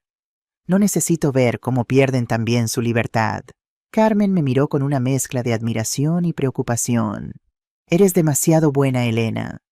No es bondad, respondí sorprendiéndome a mí misma con la claridad de mis pensamientos. Es supervivencia. Necesito cerrar esta herida y seguir adelante. Una batalla legal prolongada solo mantendría la herida abierta sangrando. Mientras esperábamos el taxi que nos llevaría al apartamento de Carmen, mi nuevo hogar temporal, contemplé el horizonte de la ciudad que había sido mi hogar durante toda mi vida. Valencia, con sus contradicciones, su belleza y su dureza, seguiría siendo mi hogar, aunque ahora tendría que encontrar mi lugar en ella nuevamente. A los 64 años estaba a punto de comenzar un nuevo capítulo de mi vida. Un capítulo no planificado, no deseado, pero quizás a su manera necesario. Porque a veces las peores traiciones nos llevan a las mejores liberaciones.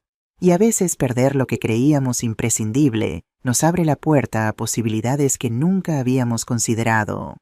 El taxi llegó interrumpiendo mis reflexiones. Mientras subíamos eché una última mirada a la calle, al mundo que continuaba su marcha imparable, a pesar de que el mío se había detenido momentáneamente. «Vamos a casa», dijo Carmen apretando mi mano. Y por primera vez en ese día interminable sentí un atisbo de paz. No porque el dolor hubiera disminuido, sino porque había encontrado la fuerza para enfrentarlo. Y en ese momento eso era suficiente. El apartamento de Carmen era considerablemente más pequeño que mi casa en Ruzafa, pero tenía algo que yo había estado perdiendo gradualmente: una sensación de seguridad. Ubicado en el 7º piso de un edificio moderno en el barrio de Benimaclet, con portero las 24 horas, y un sistema de seguridad en la entrada, me ofrecía una tranquilidad que había dado por sentada hasta que las amenazas de Gabriela me la arrebataron. «No es muy grande, pero el sofá-cama es sorprendentemente cómodo», dijo Carmen mientras extendía sábanas limpias sobre él. «Y la vista del amanecer desde esta ventana es espectacular». «Es perfecto, Carmen. No sé cómo agradecerte todo lo que estás haciendo por mí». «¿Recuerdas cuando Manuel enfermó y tú venías cada tarde a relevarme para que yo pudiera descansar un poco? ¿O cuando mi Santiago murió y pasaste 2 semanas durmiendo en mi sofá para que no estuviera sola? Así es como funciona la amistad verdadera, Elena». Esa primera noche en casa de Carmen dormí profundamente, sin los sobresaltos y pesadillas que había anticipado. Quizás fue el agotamiento emocional o tal vez la certeza de estar en un lugar seguro, pero por primera vez en mucho tiempo, mi sueño fue reparador. A la mañana siguiente, siguiendo el consejo de Francisca, contratamos a un cerrajero para que cambiara las cerraduras de mi casa. Carmen insistió en acompañarme, preocupada por un posible encuentro con Alejandro o Gabriela. Afortunadamente la casa estaba vacía y el trabajo se completó sin incidentes. Mientras el cerrajero terminaba, recorrí las habitaciones por última vez, decidiendo qué objetos personales quería llevarme. Fotografías, documentos, algunas joyas con valor sentimental, la colección de discos de vinilo que Manuel y yo habíamos reunido durante décadas. No era mucho, pero representaba la esencia de mi vida, las memorias que quería preservar. «¿Qué harás con el resto?», preguntó Carmen mientras me ayudaba a empaquetar algunas cosas. «No lo sé aún. No estoy lista para deshacerme de todo, pero tampoco puedo llevármelo conmigo. Podríamos alquilar un trastero, un lugar seguro donde guardar tus cosas mientras decides qué hacer con la casa». Era una buena idea. Mover mis pertenencias a un almacén no solo las mantendría seguras, sino que me daría tiempo para pensar con claridad sobre mi siguiente paso. Los días siguientes transcurrieron en un ajetreo de trámites legales y logísticos. Francisca preparó el poder notarial preventivo, designando a Carmen y a Mateo como mis representantes legales en caso de incapacidad. El doctor Ferrer, un neurólogo recomendado por la abogada, realizó una evaluación completa de mis capacidades cognitivas. «Está usted más lúcida que muchos de mis colegas 20 años más jóvenes», comentó con una sonrisa al concluir las pruebas. Una semana después de la confrontación recibí la primera llamada de Alejandro. Estaba en casa de Carmen cuando mi teléfono sonó. Al ver su nombre en la pantalla, mi corazón dio un vuelco. «Es él», le dije a Carmen, que estaba preparando la cena. «No tienes que contestar si no estás lista». «No creo que debo hacerlo». Tomé aire y respondí. «Hola, Alejandro». «Mamá». Su voz sonaba cansada, tensa. «Necesito hablar contigo, en persona. No creo que sea buena idea en este momento. Por favor, es importante». Cualquier cosa que necesites decirme puedes decirla por teléfono. Hubo un largo silencio. Casi podía sentir su frustración a través de la línea. Fui a casa ayer. Las cerraduras están cambiadas. Sí. ¿Dónde estás quedándote? Eso no es asunto tuyo, Alejandro. Otro silencio más largo esta vez. Mamá, sé que cometí un error terrible, pero necesitamos hablar. Necesito explicarte. ¿Explicarme qué exactamente? ¿Cómo planeaste robarme? ¿Cómo falsificaste mi firma? ¿O cómo amenazaste con declararme incompetente cuando tu plan falló? Lo de la incompetencia fue idea de Gabriela, dijo rápidamente. Yo nunca... Pero no la detuviste, ¿verdad? No dijiste, no vamos a amenazar a mi madre de esa manera. Te quedaste allí en silencio permitiendo que me amenazara. Estaba desesperado, mamá. Las deudas, el banco amenazando con embargarnos. No estaba pensando con claridad. Y ahora sí. Creo que sí. Al menos lo estoy intentando. Algo en su voz había cambiado. No era solo cansancio lo que escuchaba. Había una especie de derrota, de resignación. ¿Qué quieres de mí, Alejandro? Solo hablar, solo verte, por favor. Consideré su petición. Una parte de mí quería verlo, quería creer que estaba genuinamente arrepentido. Pero otra parte, la parte que había aprendido dolorosamente a protegerse, me advertía sobre la precaución. No estoy lista, Alejandro. Quizás en unas semanas, cuando las cosas se hayan calmado un poco. Semanas, mamá, no tenemos semanas. El banco... Ahí está, lo interrumpí. Sigues queriendo mi dinero. No es a mí a quien quieres ver. Es a mi cuenta bancaria. No es así, protestó, pero el daño ya estaba hecho. Adiós, Alejandro. Colgué antes de que pudiera responder, las manos temblándome ligeramente. Carmen se acercó y me abrazó sin decir palabra, comprendiendo que en ese momento no había palabras que pudieran aliviar el dolor de una madre rechazada por segunda vez. Esa noche, mientras cenábamos en silencio, Carmen mencionó algo que cambiaría el curso de las siguientes semanas. Hay un grupo que se reúne los jueves en el centro cultural del barrio. Mujeres mayores, muchas de ellas, con historias similares a la tuya. ¿Qué tipo de grupo? Lo llaman resiliencia plateada. Son mujeres que han sufrido abusos principalmente financieros por parte de sus familias. Comparten experiencias, consejos legales, apoyo emocional. Creo que te haría bien asistir.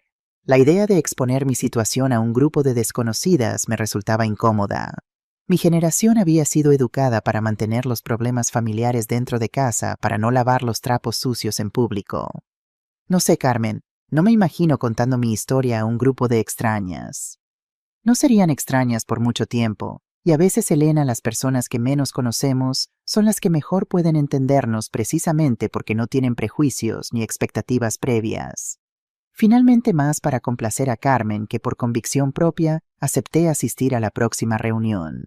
El centro cultural era un edificio modernista rehabilitado con grandes ventanales y un patio interior lleno de naranjos. El grupo se reunía en una sala amplia del segundo piso, con sillas dispuestas en círculo y una mesa con café y pastas en un rincón. Al entrar acompañada por Carmen, me sorprendió la diversidad de mujeres presentes. Algunas parecían de mi edad o mayores, otras apenas rozaban los 50. Había mujeres elegantemente vestidas y otras con atuendos sencillos. Algunas con expresiones serenas, otras con evidentes signos de angustia en sus rostros. Una mujer alta y delgada, con el cabello blanco recogido en un moño bajo, se acercó a nosotras. Bienvenidas, soy Laura Ferrero, la coordinadora del grupo. Es su primera vez. Carmen me presentó brevemente, explicando que era amiga suya y que estaba atravesando una situación difícil con mi hijo.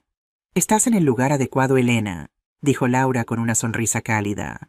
Aquí todas hemos pasado por el fuego y estamos aprendiendo a renacer de nuestras propias cenizas. La sesión comenzó con Laura explicando brevemente el propósito y las reglas del grupo: confidencialidad absoluta, respeto por las experiencias ajenas, libertad para compartir solo lo que cada una se sintiera cómoda revelando. Una a una las mujeres comenzaron a hablar. Isabel, una viuda de 70 años, contó cómo su hija y su yerno la habían convencido de poner su casa a nombre de ellos para evitar problemas de herencia, solo para intentar venderla luego sin su consentimiento. Pilar, una antigua profesora de instituto, relató cómo su hijo había vaciado sus cuentas poco a poco, utilizando su tarjeta cuando la llevaba a hacer compras, hasta dejarla prácticamente sin ahorros. María Luisa, la más mayor del grupo, con sus 82 años, compartió con voz temblorosa cómo sus 3 hijos se habían peleado por su casa antes incluso de que ella mostrara signos de necesitar cuidados. Cada historia resonaba con elementos de la mía hijos, que veían a sus madres como recursos a explotar familias que confundían el amor con el derecho a poseer mujeres, que habían dado todo solo para descubrir que se esperaba que siguieran dando hasta quedar sin nada. Cuando llegó mi turno dudé. Estas mujeres eran desconocidas para mí, y mi instinto natural era proteger mi privacidad. Pero algo en sus miradas, en la forma en que habían compartido sus propias historias sin vergüenza ni dramatismo, me dio el valor para hablar. Mi hijo Alejandro y su esposa Gabriela planearon vaciar mi cuenta bancaria mientras yo dormía. Comencé sorprendida por la firmeza de mi propia voz. Los escuché por casualidad y pude proteger mi dinero a tiempo, pero cuando les confronté me amenazaron con declararme incompetente si no les ayudaba con sus deudas de juego. A medida que relataba mi historia, sentía cómo se aligeraba un peso que ni siquiera sabía que estaba cargando. No había lágrimas esta vez, solo la claridad cristalina de los hechos expuestos a la luz. Cuando terminé, varias mujeres asintieron en reconocimiento. No había sorpresa en sus rostros, ni horror, ni siquiera lástima. Solo una profunda comprensión nacida de experiencias similares. «Has dado el primer paso, Elena», dijo Laura. «El paso más difícil, reconocer que el abuso existe incluso cuando viene envuelto en palabras de amor familiar». Otra mujer, Mercedes, añadió, «Y has hecho algo que muchas de nosotras tardamos años en hacer: actuar decisivamente para protegerte». Al final de la reunión intercambié números de teléfono con varias mujeres del grupo. Laura me dio algunos folletos sobre recursos legales y emocionales para personas en mi situación. Pero lo más valioso que me llevé fue la sensación de no estar sola, de que mi experiencia, por dolorosa que fuera, era parte de un patrón que otras habían enfrentado y superado. «¿Qué te pareció?», preguntó Carmen mientras regresábamos a su apartamento. «Revelador», respondí después de pensarlo un momento. Es como si hubiera estado viviendo en una habitación oscura, convencida de que era la única persona allí, solo para descubrir que está llena de gente que ha estado a mi lado todo el tiempo. En las semanas siguientes establecí una nueva rutina. Los martes y jueves asistía al grupo de apoyo. Los lunes acompañaba a Carmen a sus clases de cerámica en el centro de mayores, descubriendo para mi sorpresa que tenía cierta habilidad para modelar el barro. Los miércoles visitaba a Francisca para actualizar mis asuntos legales, incluyendo la redacción de un Nuevo Testamento que establecía condiciones estrictas para cualquier herencia que Alejandro pudiera recibir en el futuro. También comencé a buscar un lugar propio donde vivir. Aunque Carmen insistía en que podía quedarme con ella todo el tiempo que necesitara, sentía que era hora de recuperar mi independencia. Con la ayuda de Mateo encontré un pequeño ático en el barrio de El Carmen, en pleno casco histórico de Valencia. Era mucho más pequeño que mi casa de Ruzafa, pero tenía una terraza con vistas a los tejados antiguos y a las torres de la catedral a lo lejos. «Es perfecto», dije cuando lo visité por primera vez. «Pequeño pero luminoso». «¿Estás segura?», preguntó Mateo. «El precio es razonable considerando la ubicación, pero es muy diferente a lo que estás acostumbrada». «Esa es precisamente la idea», respondí. «No quiero algo parecido a lo que tenía. Quiero algo completamente nuevo, un espacio que no contenga ecos del pasado». Con la venta de algunos objetos que no necesitaba y un poco de los ahorros que había protegido, pude pagar 6 meses de alquiler por adelantado. La propietaria, una mujer mayor que se mudaba a vivir con su hija a Alicante, pareció complacida de alquilar su piso a alguien responsable y de su misma generación. El día de la mudanza, Carmen, Mateo y su esposa Ana me ayudaron a llevar las pocas pertenencias que había decidido conservar: ropa, algunos libros, las fotografías familiares que no me causaban dolor, y la máquina de coser que había sido de mi madre y que no había usado en años. «¿Estás segura de querer esto?», preguntó Carmen cuando entre todos subíamos la pesada máquina Singer por las estrechas escaleras del edificio. «Ni siquiera sé si funciona todavía». «Funcionará», respondí con una convicción que me sorprendió a mí misma. «Es hora de retomar algunas cosas que dejé de lado». Mi nueva casa fue tomando forma lentamente. Compré muebles sencillos pero cómodos, plantas para la terraza, cortinas de colores vivos que contrastaban con las paredes blancas. La máquina de coser, como había predicho, funcionaba perfectamente después de una limpieza profunda y un poco de aceite. Comencé a coser cojines, manteles, incluso alguna prenda sencilla. Cada vez que creaba algo con mis manos, sentía que estaba reconstruyendo no solo un objeto, sino una parte de mí misma. Pasaron 2 meses sin noticias directas de Alejandro. Aunque Carmen me mantenía informada de los rumores del barrio, aparentemente el banco finalmente había embargado su casa, obligándolos a mudarse a un piso más modesto en las afueras. Según los vecinos, Gabriela estaba furiosa y culpaba abiertamente a Alejandro por no haber sido más firme conmigo. Una tarde de principios de primavera, mientras regaba las plantas de mi terraza, vi un coche conocido aparcando en la plaza cercana. Era el Seat Ibiza de Alejandro, ahora visiblemente más deteriorado que la última vez que lo vi. Me quedé muy quieta observando. Alejandro salió del coche, pero no se acercó al edificio. Simplemente se quedó allí mirando hacia mi ventana como si estuviera reuniendo el valor para subir, o quizás solo asegurándose de que yo estaba bien. Me aparté ligeramente para que no pudiera verme, pero seguí observándolo. Había perdido peso y su postura, siempre confiada, ahora mostraba signos de derrota. Después de unos minutos volvió al coche y se marchó. No le mencioné el incidente a nadie, ni siquiera a Carmen. Era como un pequeño secreto entre mi hijo y yo, un reconocimiento silencioso de que a pesar de todo seguíamos conectados por un hilo invisible que ninguno de los dos había cortado completamente. Las reuniones del grupo Resiliencia Plateada se convirtieron en un ancla en mi nueva vida. Allí no solo encontré apoyo, sino también un propósito: ayudar a otras mujeres que estaban comenzando el mismo doloroso camino que yo había recorrido. Laura, viendo mi progreso y mi capacidad para conectar con las recién llegadas, me pidió que la ayudara a coordinar algunas actividades. Pronto estaba organizando talleres de seguridad financiera para mayores y establecimiento de límites saludables en la familia. «Tienes un don para esto, Elena», me dijo Laura después de un taller particularmente emotivo. «Sabes combinar la empatía con la firmeza, y eso es exactamente lo que muchas de estas mujeres necesitan». Por primera vez en mi vida adulta, sentía que estaba haciendo algo significativo más allá de ser madre o esposa. Era una sensación extrañamente liberadora. Una mañana de abril, mientras compraba verduras en el mercado central, una voz conocida me llamó por mi nombre. Me giré para encontrarme cara a cara con Alejandro. «Mamá», dijo simplemente su voz, una mezcla de anhelo y cautela. Lo miré detenidamente, notando los cambios en su apariencia. Había envejecido años en pocos meses, con nuevas canas en las sienes y profundas líneas alrededor de los ojos. «Alejandro», respondí manteniendo mi voz neutra. «Te he buscado por todas partes. Carmen no quiso decirme dónde estabas». Carmen respetó mis deseos.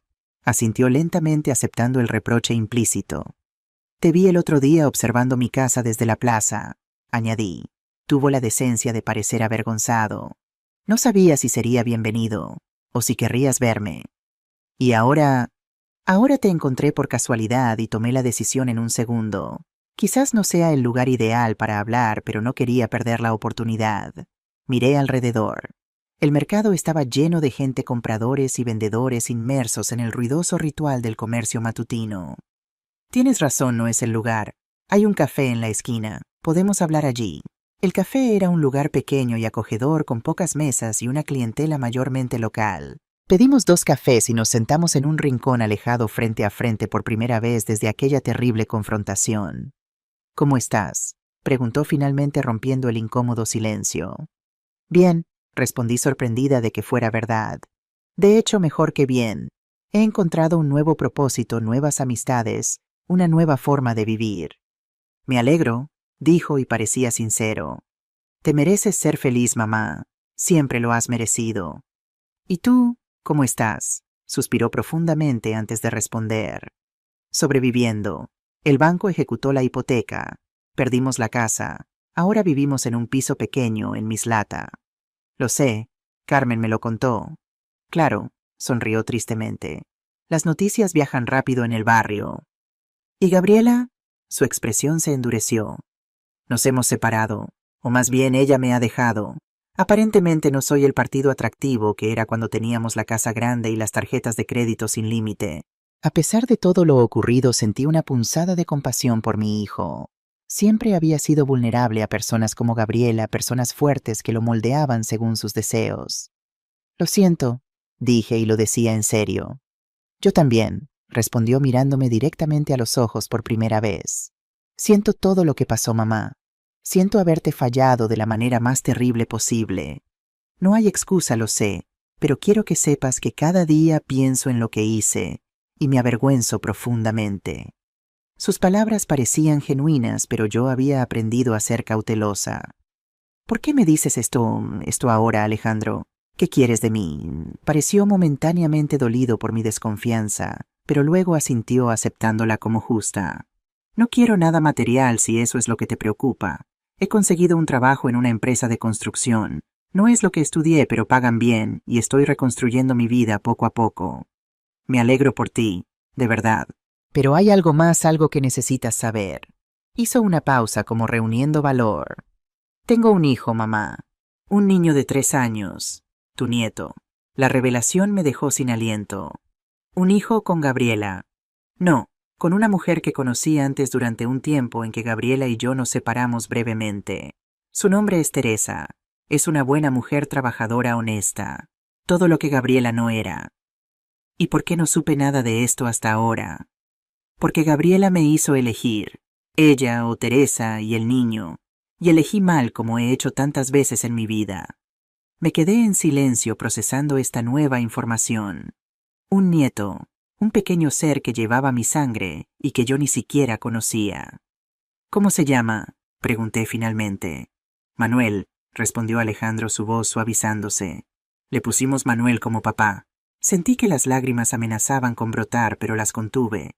Manuel, repetí saboreando el nombre. Y dices que tiene 3 años. Sí, y es listo, mamá. Increíblemente listo para su edad. Y se parece tanto a papá. Tiene sus mismos ojos, su misma forma de fruncir el ceño cuando está concentrado. ¿Y ahora tienes contacto con él? Sí, desde que Gabriela se fue he estado viendo a Teresa y a Manuel regularmente. De hecho, estoy tratando de ser el padre que debería haber sido desde el principio. ¿Y Teresa qué sabe ella de mí? Sabe todo, mamá. Le conté la verdad, incluso las partes que me avergüenzan. Y fue ella quien me animó a buscarte, a intentar reparar el daño si era posible. Parece una mujer sabia. Lo es, mucho más de lo que merezco. Nos quedamos en silencio un momento, cada uno sumido en sus propios pensamientos. El café se había enfriado, pero ninguno de los dos parecía interesado en beberlo. Me gustaría que conocieras a Manuel, dijo finalmente Alejandro, y a Teresa, pero entenderé si no estás lista o si simplemente no quieres tener nada que ver conmigo después de lo que hice. La idea de conocer a mi nieto, un niño que llevaba el nombre de mi amado esposo, despertó sentimientos que creía dormidos para siempre. El anhelo de familia, de continuidad, de un futuro que se extendiera más allá de mi propia vida. Pero también estaba el miedo. Miedo a volver a confiar y ser defraudada. Miedo a abrir mi corazón y a encontrar solo dolor nuevamente. Necesito tiempo, Alejandro, para pensar, para procesar todo esto. Lo entiendo. Tómate todo el tiempo que necesites. Sacó un bolígrafo y anotó algo en una servilleta. Este es mi nuevo número y mi dirección. Cuando estés lista, si es que alguna vez lo estás, llámame. Tomé la servilleta y la guardé en mi bolso, sintiendo el peso de esa pequeña pieza de papel como si fuera mucho mayor. Una cosa más, dijo antes de que nos levantáramos. Quiero que sepas que no espero nada de ti. Ni perdón, ni dinero, ni siquiera una relación si no la deseas. Solo quería que supieras sobre Manuel porque él merece conocer a su abuela y tú mereces saber de su existencia. Asentí, incapaz de encontrar palabras adecuadas para responder. Nos levantamos y salimos del café en silencio. En la puerta, Alejandro dudó un momento, como si quisiera abrazarme, pero no se atreviera. Finalmente extendió su mano. Gracias por escucharme, mamá. Tomé su mano brevemente, sintiéndola familiar, y ahora extraña sensación de contacto con mi hijo. Adiós, Alejandro. Hasta pronto, espero, respondió con una pequeña sonrisa esperanzada. Lo vi alejarse entre la multitud del mercado, sus hombros ya no encorvados por la derrota, sino erguidos con una nueva determinación. Por primera vez desde nuestra confrontación sentí una chispa de esperanza. No de que las cosas volvieran a ser como antes, eso era imposible y quizás indeseable, sino de que tal vez con tiempo y esfuerzo podríamos construir algo nuevo. Algo basado no en la obligación o la dependencia, sino en el respeto mutuo y límites saludables. Esa noche, mientras cenaba con Carmen y le contaba sobre mi encuentro con Alejandro, saqué la servilleta con su dirección. ¿Qué piensas hacer?, preguntó Carmen. No lo sé aún. Una parte de mí quiere conocer a Manuel inmediatamente. Otra parte teme que sea una nueva forma de manipulación. ¿Y qué te dice tu instinto? Reflexioné sobre la pregunta buscando en mi interior la respuesta. Mi instinto me dice que Alejandro estaba siendo sincero hoy, que realmente está tratando de cambiar de ser mejor persona. Pero también me dice que debo ser cautelosa, que la confianza una vez rota no se repara de la noche a la mañana. Sabia decisión, asintió Carmen. La precaución no está reñida con la compasión. Además, añadí sorprendiéndome a mí misma con la claridad de mi pensamiento, no se trata solo de Alejandro y yo ahora. Hay un niño inocente en medio de todo esto, un niño que no tiene culpa de nada y que merece conocer a su familia. Manuel, dijo Carmen suavemente. Como tu Manuel. Sí, sonreí a través de las lágrimas que finalmente me permitía derramar. Como mi Manuel, que estaría tan feliz de saber que su nombre continúa, que su sangre corre por las venas de un niño que nunca conoció. Esa noche, mientras me preparaba para dormir en mi pequeño pero acogedor ático, tomé una decisión. Llamaría a Alejandro, pero no inmediatamente. Me daría una semana para consolidar mi propia fuerza, para asegurarme de que estaba actuando desde un lugar de amor y sabiduría, no desde la desesperación o la soledad. Y mientras tanto haría algo que no había hecho en años, coser un pequeño osito de peluche para mi nieto recién descubierto. Un osito que llevaría en su pecho bordado con hilo rojo el nombre que ahora nos unía a través del tiempo y las circunstancias, Manuel. Una semana después, con el osito de peluche terminado y envuelto cuidadosamente en papel de regalo, me encontré frente a un modesto bloque de apartamentos en Mislata, un municipio contiguo a Valencia. La dirección que Alejandro me había dado correspondía a un tercer piso sin ascensor. Respiré profundamente antes de pulsar el timbre. Había ensayado mentalmente este momento docenas de veces durante los últimos días, imaginando diferentes escenarios, preparando respuestas para posibles situaciones. Pero ahora que estaba aquí, todas mis preparaciones parecían inadecuadas. La puerta se abrió y apareció una mujer joven de unos 30 años, con el cabello castaño recogido en una coleta informal y ojos amables color avellana. Vestía unos vaqueros sencillos y una blusa azul claro. Elena preguntó con una sonrisa cálida. Soy Teresa. Por favor, pasa. El apartamento era pequeño, pero estaba impecablemente limpio y decorado con sencillez. Juguetes infantiles ordenados en cajas coloridas ocupaban un rincón del salón. En las paredes había fotografías enmarcadas, muchas de ellas de un niño pequeño en diversas etapas de crecimiento. Alejandro ha ido a buscar a Manuel al parque, explicó Teresa mientras me ofrecía asiento. Deberían estar aquí en cualquier momento. ¿Te apetece un café o un té? Un té estaría bien, gracias. Mientras Teresa iba a la cocina, observé con más detalle las fotografías. En una de ellas, el niño Manuel miraba directamente a la cámara con una expresión seria que me resultó dolorosamente familiar. Era la misma expresión que mi esposo tenía cuando se concentraba un pequeño fruncimiento de ceño que siempre me había parecido entrañable. Es idéntico a su abuelo, ¿verdad?, comentó Teresa regresando con 2 tazas. Alejandro me ha mostrado fotos de Manuel, tu marido. Sí tiene sus ojos. Y ese gesto. Mi voz se quebró ligeramente.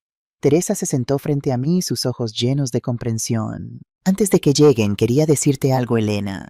Sé todo lo que pasó entre tú y Alejandro. Él me lo contó sin omitir nada, sin excusarse. Ya veo. Y quiero que sepas que lo entiendo. Tu dolor, tu desconfianza. Si estuvieras en mi lugar, probablemente sentirías lo mismo. Su franqueza me sorprendió. No había esperado esta conversación directa, esta aceptación abierta de los errores de Alejandro. No juzgo a nadie, continuó Teresa.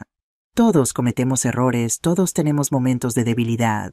Lo importante es lo que hacemos después, cómo intentamos reparar el daño causado. ¿Y crees que Alejandro está realmente intentando reparar el daño?, pregunté necesitando su perspectiva. Lo creo, respondió sin dudar.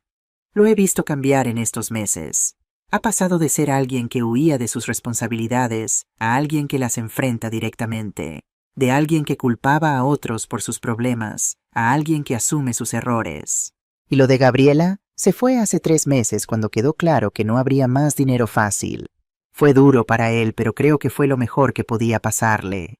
El sonido de una llave en la cerradura interrumpió nuestra conversación. La puerta se abrió y entró Alejandro con un niño pequeño de la mano. El niño Manuel se detuvo al verme súbitamente tímido y se escondió parcialmente detrás de la pierna de su padre. «Mamá», dijo Alejandro visiblemente emocionado. «¿Has venido?» «He venido», confirmé, mi atención dividida entre él y el pequeño que me observaba con curiosidad desde su escondite. «Manuel», dijo Alejandro agachándose hasta quedar a la altura del niño.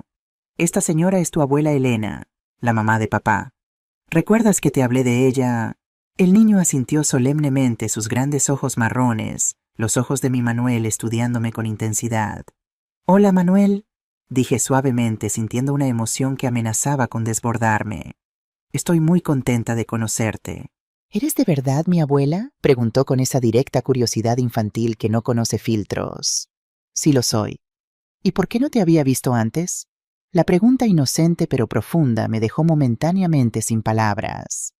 ¿Cómo explicar a un niño de 3 años los complejos conflictos adultos que nos habían mantenido separados? Fue Teresa quien intervino con naturalidad.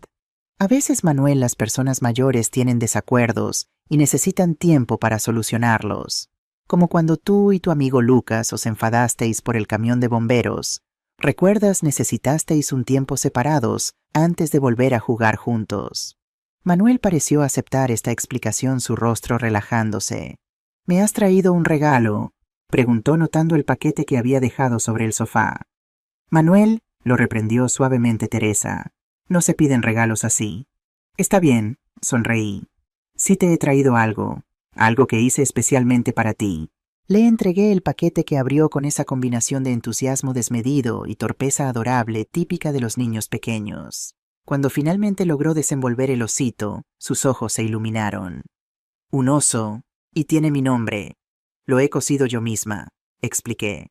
«Es un osito especial que cuidará de ti mientras duermes». Manuel abrazó el oso con fuerza, evidentemente encantado con el regalo. Luego, para mi sorpresa, se acercó y me dio un beso espontáneo en la mejilla. «Gracias, abuela». Esas 2 palabras tan simples y a la vez tan profundas derritieron las últimas defensas en mi corazón. Lágrimas que no pude contener rodaron por mis mejillas. «De nada, cariño», logré responder. Teresa, con ese instinto maternal que parecía tan natural en ella, sugirió que Manuel mostrara a su nuevo oso dónde dormiría. El niño salió corriendo hacia lo que supuse era su habitación, dejándonos a los 3 adultos en un silencio cargado de emociones no expresadas. «Gracias por venir, mamá», dijo finalmente Alejandro, su voz ronca.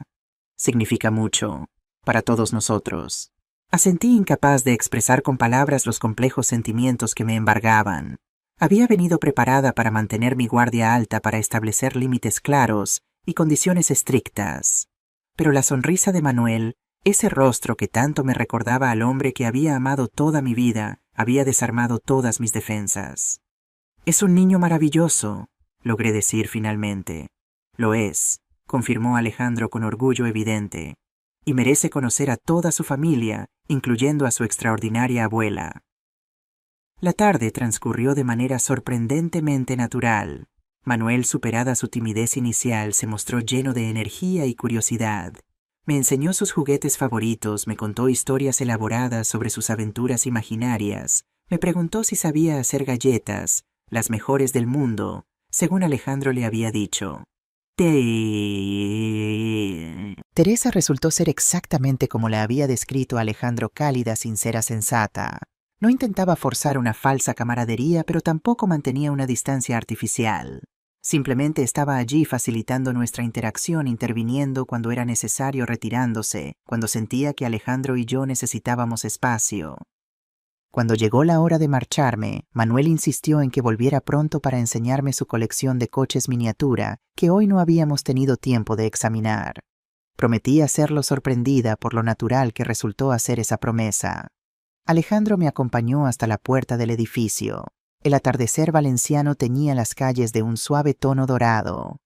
«Gracias por darle una oportunidad a esto, mamá. A nosotros. Manuel es un niño encantador, y Teresa parece una buena mujer.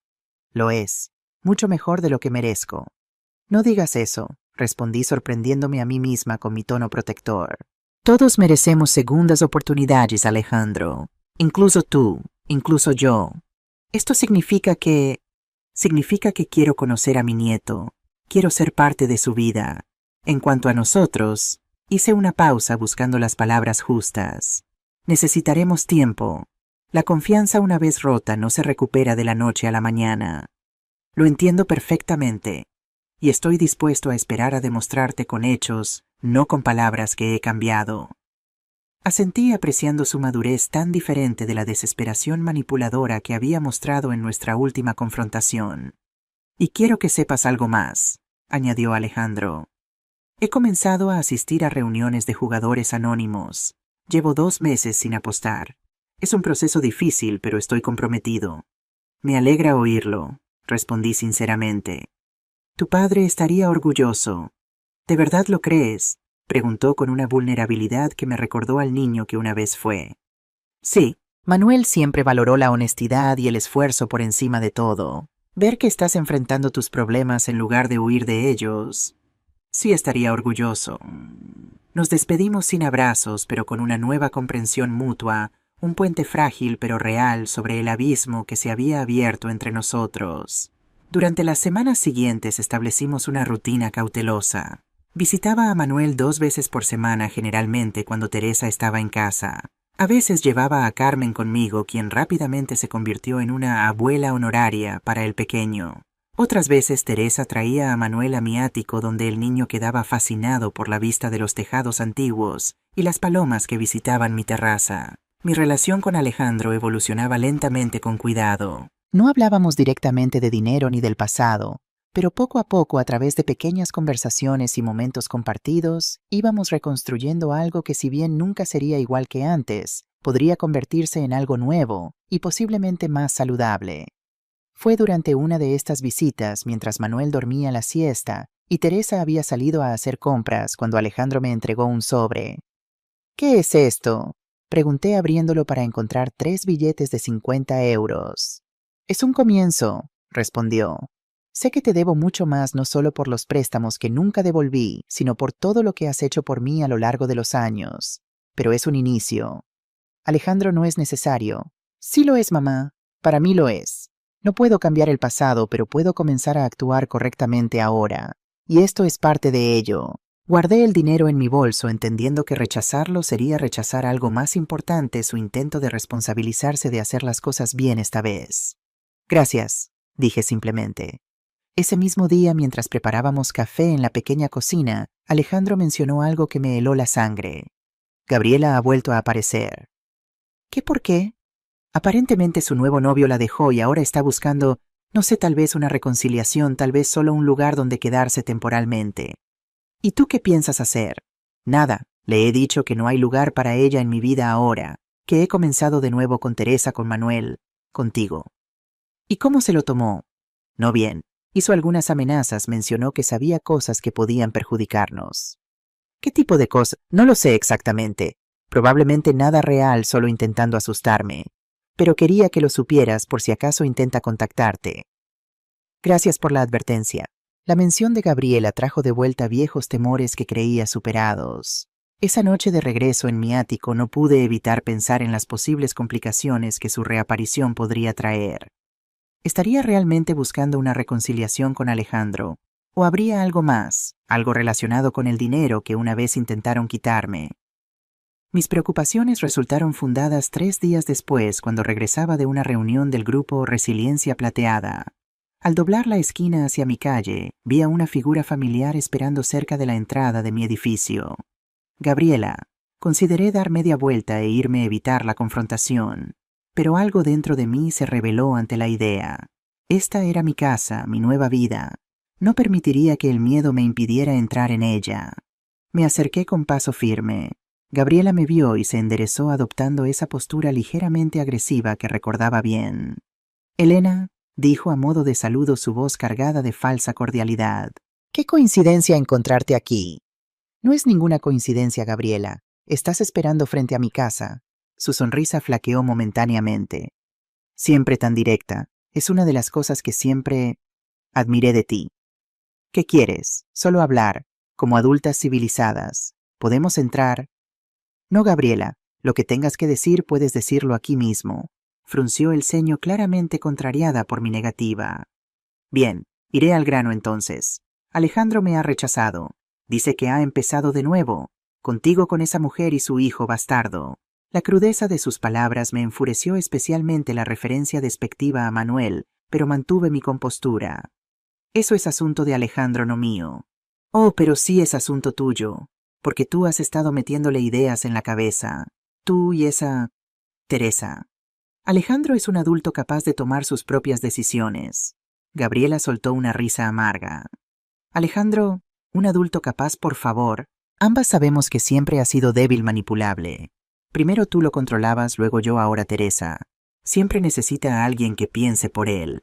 Quise defender a mi hijo, señalar cómo estaba cambiando, madurando, asumiendo responsabilidades. Pero entendí que cualquier cosa que dijera sería usada en mi contra. Gabriela no estaba aquí para escuchar razones. Si no tienes nada más que decir, me gustaría entrar a mi casa. Di un paso hacia la puerta, pero Gabriela se interpuso en mi camino. Estaba más delgada de lo que recordaba, con un aspecto ligeramente descuidado, que contrastaba con la imagen impecable que siempre había mantenido. Aún tengo la carta, dijo abruptamente. ¿Qué carta, Chi? La carta que Alejandro escribió cuando planeábamos lo de tu dinero, donde detalla cómo planeaba tomar prestados tus ahorros sin tu conocimiento. Está firmada por él. Sería una prueba bastante convincente si decidiera llevarla a la policía. Así que era eso, chantaje. Un último intento desesperado de obtener algo de valor. Adelante, respondí con calma, que me sorprendió a mí misma. Llévala a la policía. Explícales cómo participaste en un plan para defraudar a una mujer mayor. Cuéntales sobre la autorización bancaria falsificada que presentaste. Estoy segura de que estarán muy interesados. Vi la duda atravesar su rostro. Claramente no había esperado esta respuesta. Podrías ir a prisión, insistió, aunque con menos convicción. Quizás, o quizás no, pero lo que es seguro es que tú también enfrentarías cargos. Y a diferencia de Alejandro, tú no tienes una familia que te apoye, ni un trabajo estable, ni un historial de cooperación con las autoridades. Dio un paso atrás, su máscara de confianza desmoronándose visiblemente. ¿Qué quieres, Gabriela? Pregunté directamente. ¿Dinero? ¿Es eso, ne? Solo quiero lo que me corresponde, respondió su voz ahora más pequeña. Pasé años con Alejandro. Lo ayudé con su carrera, organicé su vida. Merezco algo a cambio. Lo que mereces y lo que obtendrás son cosas diferentes, me temo. Alejandro ha elegido un nuevo camino. Teresa y Manuel son su familia ahora, y yo soy parte de esa familia. Si tienes algún reclamo legítimo contra mi hijo, deberías hablar con un abogado, no amenazar a una anciana en la calle. No eres una anciana, Elena. Eres una mujer calculadora que siempre ha sabido exactamente lo que hacía. Sonreí ante el inesperado cumplido oculto en su insulto. Gracias. Ahora, si me disculpas, ha sido un día largo y quisiera descansar. Esta vez no intentó detenerme cuando me dirigí hacia la puerta, pero antes de entrar se dirigió a mí una última vez. Esto no ha terminado, Elena. Me giré para mirarla, notando la desesperación mal disimulada en sus ojos, la postura defensiva de alguien que se sabe derrotada, pero no está lista para admitirlo. Sí, Gabriela, sí ha terminado, para todos nosotros. Entré en el edificio sin mirar atrás, escuchando sus tacones alejarse con pasos rápidos y furiosos. Mientras subía las escaleras hasta mi ático, reflexioné sobre el encuentro. No sentía miedo, ni siquiera preocupación. Solo una extraña compasión por Gabriela, una mujer que había basado toda su estrategia vital en explotar a otros, y ahora se encontraba sola, sin recursos, sin plan B. Esa noche llamé a Alejandro para contarle sobre el encuentro. Estaba preocupado, por supuesto, y ofreció venir inmediatamente. Le aseguré que estaba bien, que Gabriela, a pesar de sus amenazas, era más ruido que acción. De todas formas tendré cuidado, le prometí. Y si vuelve a aparecer, llamaré a la policía. Gracias por avisarme, mamá. Y gracias por defender a Teresa y a Manuel. Son tu familia, Alejandro, lo que significa que también son mi familia. Hubo un breve silencio y luego añadió con voz emocionada. Te quiero, mamá. Sé que no lo he demostrado como debería, pero te quiero. Yo también te quiero, hijo, respondí, sorprendida por la facilidad con que las palabras salieron, por lo verdaderas que sonaban después de todo lo ocurrido. Esa noche dormí profundamente, sin pesadillas ni sobresaltos. Al día siguiente, como medida de precaución, contraté a un cerrajero para instalar una cerradura adicional en mi puerta. No por miedo a Gabriela específicamente, sino como un recordatorio de que la autoprotección no era egoísmo, sino una forma de amor propio.